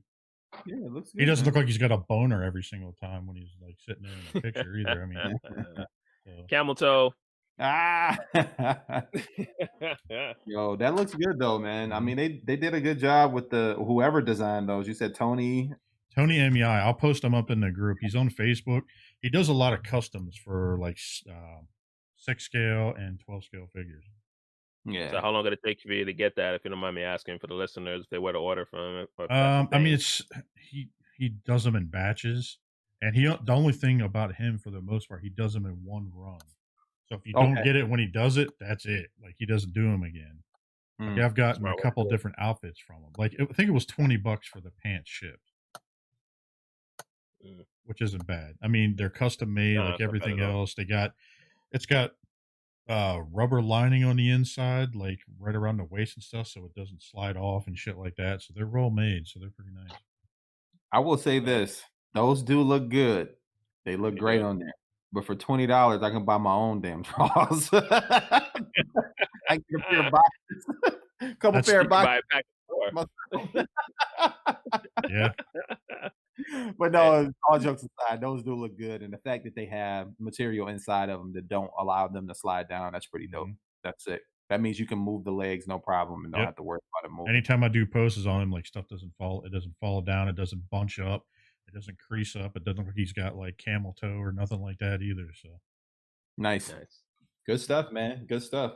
Well, I think Jason would be pretty excited to know that somehow when they were talking about the new Titans coming out in the new Godzilla movie, that they reveal actually the new toys that are coming out, they revealed one of the Titans is going to be in the new Godzilla movie. So Jason is all about that monster life when it comes down to that Godzilla life. You got the link for that one too, Jay? Yeah, let me try to pull a picture up here. Their website's been acting weird today, so yeah. And if not, no worries. There is a new Titan for the MonsterVerse coming out, so be on the lookout for that as well. So that's something that's coming. So for all the monster, you can pre-order that, and they'll go from there. It looks like a giant fucking bat, is what it looks like. So is that Mothra? No, Mothra was already out. No, Mothra's already been in there. That's not Mothra. That's something new. Like, what's nice about this universe is that they're putting in monsters that weren't in the Toho universe originally. That's what's kind of cool. So like some of the like the mammoth and stuff like that from the last one, that I don't, from what I remember, I don't recall that being in the original universe. So it's cool that they're adding new characters to all of this. Mm-hmm. And Mike, you said that was who now? I was just fucking around. I said that's Batra. Honestly, I wouldn't be surprised because they didn't do it in this universe yet. Well, just in case, I don't know what Batra is, but you heard it here. You heard it here first. That's actually a Toho character. Look at you, Mike, funking stuff. Maybe a little too on the nose, but who's to say? Yep. Yeah, man. Then moving right along, a lot of people have already gotten theirs already. Shout out again to Hanny for getting that new Warpath in people's hands, and the good folks over there at Agabus. But it looks like Fans Toys Sheridan is going up, aka. And then also shout out to Peg for Life, man. He did a live stream on this past Friday night where he was taking questions in regards to the figure, so you can get a feel of like paint, articulation, transformation. He also did a couple comparison shots and a transformation on the show. So shout out to him. And then I'm pretty sure we'll see this figure on Figure Banging in an upcoming episode pretty soon once Ace gets his, and that's going to be interesting itself. I know. Yeah. You haven't subscribed already, make sure you subscribe to the Realm of Collectors podcast channel on the YouTube network, just so you can kind of see his opinion on Fans Toys. And be warned now, he seems to be a Fans Toys hater. But here's a comparison of the Bad Cube version of War Dog. Bad Cube, yeah. There you Sheridan. go. I'm just hoping it's a better transformation than the Bad Cube one. The Bad Cube one was a little difficult, I believe. I honestly liked it. Transforming it back into tank mode now, man, because it's gonna be in tank mode once I get this on my show. I had some issues with the front, but I mean, like, I mean, it's definitely obviously bulkier than Sheridan, obviously. So I actually kind of like that it's not as bulky as the Bad Cube one. But yeah, there's like you're aspects right, from it that I kind of like better. Alt mode. I'm sorry, Jason. What were you saying? Ian was talking. I couldn't hear you. Oh, I didn't hear him. I didn't hear him for a second coming through. I'm sorry. I didn't mean to cut. No, that's okay. My fault. Go ahead. No, I was saying there's like different aspects from like each one of them. Like I would want to take apart and like put together to make one. You know what I mean? Oh yeah. Like I sort of like some of the chunkiness on this one, like in the lower half, but then like the arms, I'd rather have them smaller. You know what I mean? Like what they are on the other side. So I don't know. So either way, I'm gonna keep the Bad Cube one, and I'm picking up the Vance toys one. So yeah, can have an Ultimate bot mode with this. That's what I'm doing, man. And what's crazy is it kind of looks like when you look at how thin Warpath is supposed to be with the Vance toys one, as we all know that they're taking cues from not the comic, but the cartoon directly. Yeah. This the Bad Cube one looks like he just put on armor. You know what I mean? Like he just bulked up one day and actually has on some armor pieces, like he's driving a mech suit almost. It's like this is the first boss and this is the final boss. You know what I mean? Of a video game. Looks like the first Iron Man suit. Look like. Yeah. There you go. If anybody's looking for a War Dog, I got one for sale. So anybody wants it, let me know. Oh, there you go. Nice. There you go. Wait, so you always get 2, right? What's that? You always get 2 of Vance toys? Oh, did I say War Dog? Oh, you said War Dog. I said War Dog, right? Yeah, you said War Dog. Yeah. The Bad Cube one I got for sale. Nice. Yeah. Hit him up. Nice. That's what's up, man. Pretty cool. And then sticking with the Transformer news for all of our Transformer Prime fans out there in the world, APC Toys, they dropped a Prime earlier this year, I think, or late last year, where they gave you a Transformers Prime masterpiece version of Prime. But now they're giving you Megatron. So Megatron is on his way out as well. Well, we've seen a couple of resin test shots of that. Yeah, you can see it right here on the left, right here. And it's huge. I mean, that's a big boy. Looks like it's going to be pretty big. I mean, around right now, 20 centimeters, something like that. Yeah, and it's right now is unpainted resin is all we see right now, but it looks promising for people who need their villain for that shelf. So we'll see. Only time will tell. I actually like those designs from that cartoon. I actually like that. Me too. That cartoon, the story on it was really good. It was a really good story art. The box art's phenomenal. Look at that. Yeah. What is it called? Dark Master? Yeah. Yeah, the box art is pretty cool. Got the purple lightning strikes behind Megatron, which is very reminiscent of a couple of episodes in the show. So it's pretty dope. I actually got my wife interested in watching Transformers Prime. She's watched it a few times. That's a good show. Yeah. Yeah, it is. Really good show. 3 seasons, I think? And then they had a couple films too. I think their last season wasn't very long though, right? No. It was like their Beast Hunter seasons after the Beast Hunter movie that they dropped. Jay, did you say there were films? There was a couple of like little one-off like movies, like that was with Beast Hunter started off as a movie when the Predacon that came out. It was an actual movie that was about an hour and 10 minutes long. Yep. So, okay. So these but they were all part of the story though? Correct. Yeah. Okay, so they broke them down into episodes when they played them. So I've seen all the shit already. Probably, yeah. Maybe not, because the movie was separate from the actual season. It was, you had to buy, like if you buy them, you had to buy those separate than the actual season. But I think now, if you look on Tubi TV, they might have stuck it in there. I wouldn't be surprised. They might. I gotta look. Because the Predacon, I definitely saw the Predacon stuff. I know that. I remember that. But I want to say it was like a bunch of episodes. Yeah, man. This is. I want to get into one fun thing real quick before we go into Mike's luxurious statue. But did anybody say another statue? Oh, there's a statue for you, big fella. Oh, dear God. Like this. But this before we go there, everyone's been watching the Tiger King will get a kick out of this. So there's some G.I. Joe fan art that this guy actually made for the Tiger King and gave him his own G.I. Joe photo. Oh, yeah. Hang on, I'll pull it up. Oh, man. G.I. Exotic Joe. This I'm is sorry. I'm dying. All right, here you go.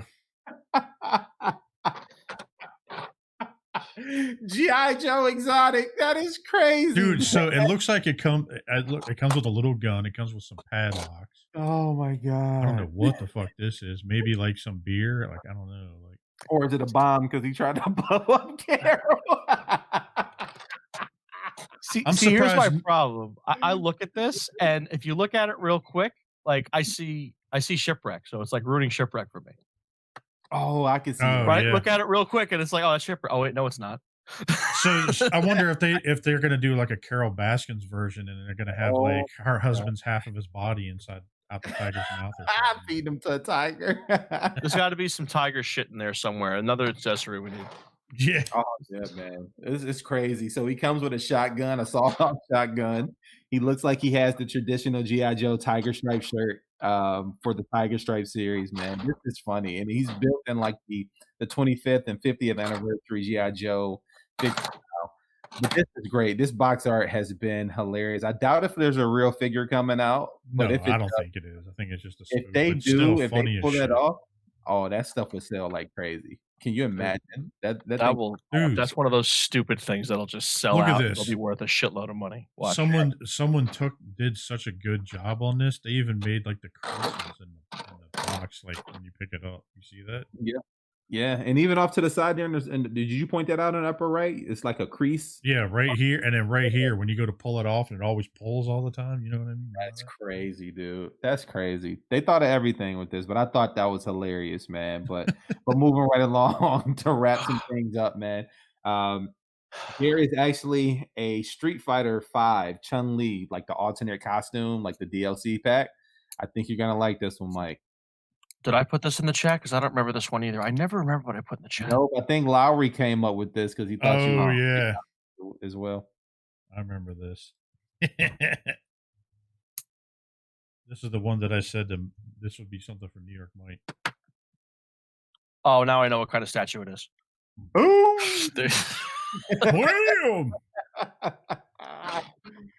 Chun-Li, Well, this is nice. Yeah, it's not bad. Hey, welcome back, Ian. You're just in time. As his camera goes off and he goes silent I again. know. I saw that come on the screen. Like, what? Guys, jump in. Yeah, man. So, well designed, man. So what you think, Mike? This is right. So, I mean, for our listeners, this is Chun-Li if she were wearing the smallest string bikini you can possibly imagine and looks like something out of DOA volleyball or something. Yeah, Oh, that's I exactly. remember Remember that game where it was just the girls like doing the volleyball? Yes, and for all you foot guys out there, she's wearing sandals, so I don't know if that's a good thing or a bad thing. But let's not rile up the base. yeah, not Dude, my jam, so I'm not gonna comment on it. The sculpt is so good on it, dude. Looks like it can be posed or something. Yeah, the muscle definition that she has on this is true to the characters. I mean, it looks sick. They did a good job. Yeah, I'm staring at the muscle definition. That's what I'm staring at. Yeah, good yeah, definitely. You're looking at muscles, it's not the muscles. Oh god, Hands. Yeah, it's good, man. It's well. Yeah, it's going to BBTS for $459 right now. Wow, and she's 18 inches tall. Ooh, digging. Dang, It's big one, and it's made of polystone. Yeah, man. Oh, there you go. That's your stuff. Right, the polystone. Yeah, I mean it's my stuff, but no, not. I mean, I don't think I'd buy this if it was $100, but you know. Yeah, man. He's not, like, but not I'd for spank me. it to a couple of the pictures. Those are free. Well, guys, I think that's a good place to wrap. Well, actually, there's one more that we missed that we haven't. I want to do real quick. Ooh, bam! Surprise! Oh, the jazz ornament for Hallmark this year. There you go. That looks good. Hallmark would do this. That does look good. Yeah, look at the back of it, dude. One a year for the past couple of years. I think Bumblebee was last year. They did Grimlock. I think that was the first year. They did Megatron. They did Optimus. They did Bumblebee, and then now they're doing him. They did Starscream also. Yes, Yeah, they did. Yep, they did. And only $18, man. So, and this Yeah. comes for pre-order or for sale, whether in June, you said? July 11th is when they drop. July. Basically, they do like ornaments like twice a year. Oh, dude, look at that! They're doing a Nintendo. Oh, that's it. I just saw that in the bottom too. Sorry, Nice. I did squirrel. You know what I mean? Like it just caught my eye for a second. What's but the yeah, secondary market like on these things for the ones you missed out on? Are these just like stupid the Hallmark prices? Transformers ones are going pretty crazy. Like, Yeah, figured. But like Bethany and I, like one of the things I collect is we collect Hallmark ornaments from like stuff that meant to our childhood, and we actually have 2 Christmas trees. Okay, one is like we have we have 2 really big sizes of the family and stuff, and one tree will be nothing but all the stuff from our childhood stuff with my side of the family, and then the other tree will be like her side of the family, stuff like that. So it's pretty cool. Yeah, man, that's dope. Nice. Looking forward to it. This will probably be my first, like the toy version of the Transformer ornament. So this will probably be my first.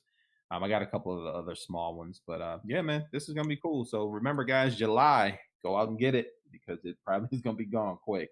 Oh yeah. What was that? Hallmark.com? Yeah, you can either go there or they'll probably pop up on their website. You could buy it there and pick it up or whatever else. So. There you go. Sounds good, man. Well, I think that's a pretty good place to wrap. Let's go around the yard here, do a couple of shout outs, what's going on this week. And yeah, let's wrap it up from there. So let's start with Mr. New York Mike. Shout out to I guess just more of the same. You know, having a great time on the Hangouts on Saturday. I finished that Chiron. I'm going to start a new set. I'm going to be doing a knockoff set. It's the first knockoff set that I've ever bought. Now, when I say knockoff, it's not what you think. It's not that, you know, the design was stolen and it was made by a cheaper company. This is a company called Global Bricks. It's an independent company, and there's no license on the actual design of most Lego bricks. That's just out there. That's why Mega Bloks gets away with it. That's why a couple other companies get away with it, because there's no patent on that. Whatever Lego comes out with that is their own particular theme, it gets patented. So this one is an original design. It just uses Lego bricks that are made in the same factory that actually Lepin is made in, and I'm sure a lot of people know that name. So we're going to check it out. We're going to see what it's all about, see what the plastic's like, and see what the grip is like, and what the build's like. Nice, man. Nice. And what are you building specifically on this one again? It's a building. It's a shit. I don't even know what it is. I think it's the bottom's a hardware store of some kind, and then like the upstairs is like a living quarters. It's similar to the Creator modular buildings. Oh, okay. Nice. Like floor yeah. plans, you go floor by floor. Yeah. That's what's up, man. Lowery, what about you, big fella? You know, shout out to everybody. You know, hope everybody had a good Easter if you celebrate this past weekend. But for this week, pretty much just hanging around, you know, working, you know, that sort of thing. You know, everybody please be safe out there. Stay indoors. Don't be stupid. You know, with this whole coronavirus stuff going on. You can also remember we will also post on our Facebook page and Instagram about you know, winning this guy right here, and for this week. And you know, you can find us on Instagram, Twitter, like all the places. We have a link to our link tree, so that way you can spread out everywhere. You know, so everywhere can find us. You can find me on Instagram at Jason Reed Lowery. And I'm here with you guys every week. Yeah, man. How about you, Eric B? Yo, Wells, you back? There he is. Yeah, no, go ahead, Eric B. Go ahead, Eric B. Go ahead. No, you good, man. What you got? Nah, man. I mean, you know, just a shout out to everybody, you know, as usual, to all our listeners and everybody that listens to us, you know, whether it's visually or, you know, on the radio or, you know, whatever we're on our platforms. You know, just shout out to everybody that supports us. We appreciate you. Shout out to all the other podcasts listening to us as well. Yep. And just, what I'm looking forward to this week, I got I'm doing my model kit, so I got Skywarp and Bumblebee coming. So I'll be working on this on Saturday when we get together and work on our projects. Heck yeah. So that's it, man. I hope everybody has a safe week and just be good and stay out of trouble. Yeah, man. And you can find me, Eric B, in your Facebook groups under Eric and Siobhan Burgess. You can find us also you can find me on Instagram, specifically Mr_EW82, where I do toy photography. I got some things that I've been snapping up recently. I'm not ready to put everything out yet. Still working on some stuff, but we got that. Also, you can find me with you guys here every Thursday. And at the behest of some of the guys in the group, I actually made a couple cooking videos of my meal that I made for this past Easter. So I'm working on putting those videos together and the pictures. So we'll put that out as well. Well, actually, by the time this comes out, you would have already seen it. So you're so you said you're going to be posting videos and pictures to people of how you handle your meat. No doubt. I did do another cowboy steak, man. Shout out to them cowboy steaks. They cook very well.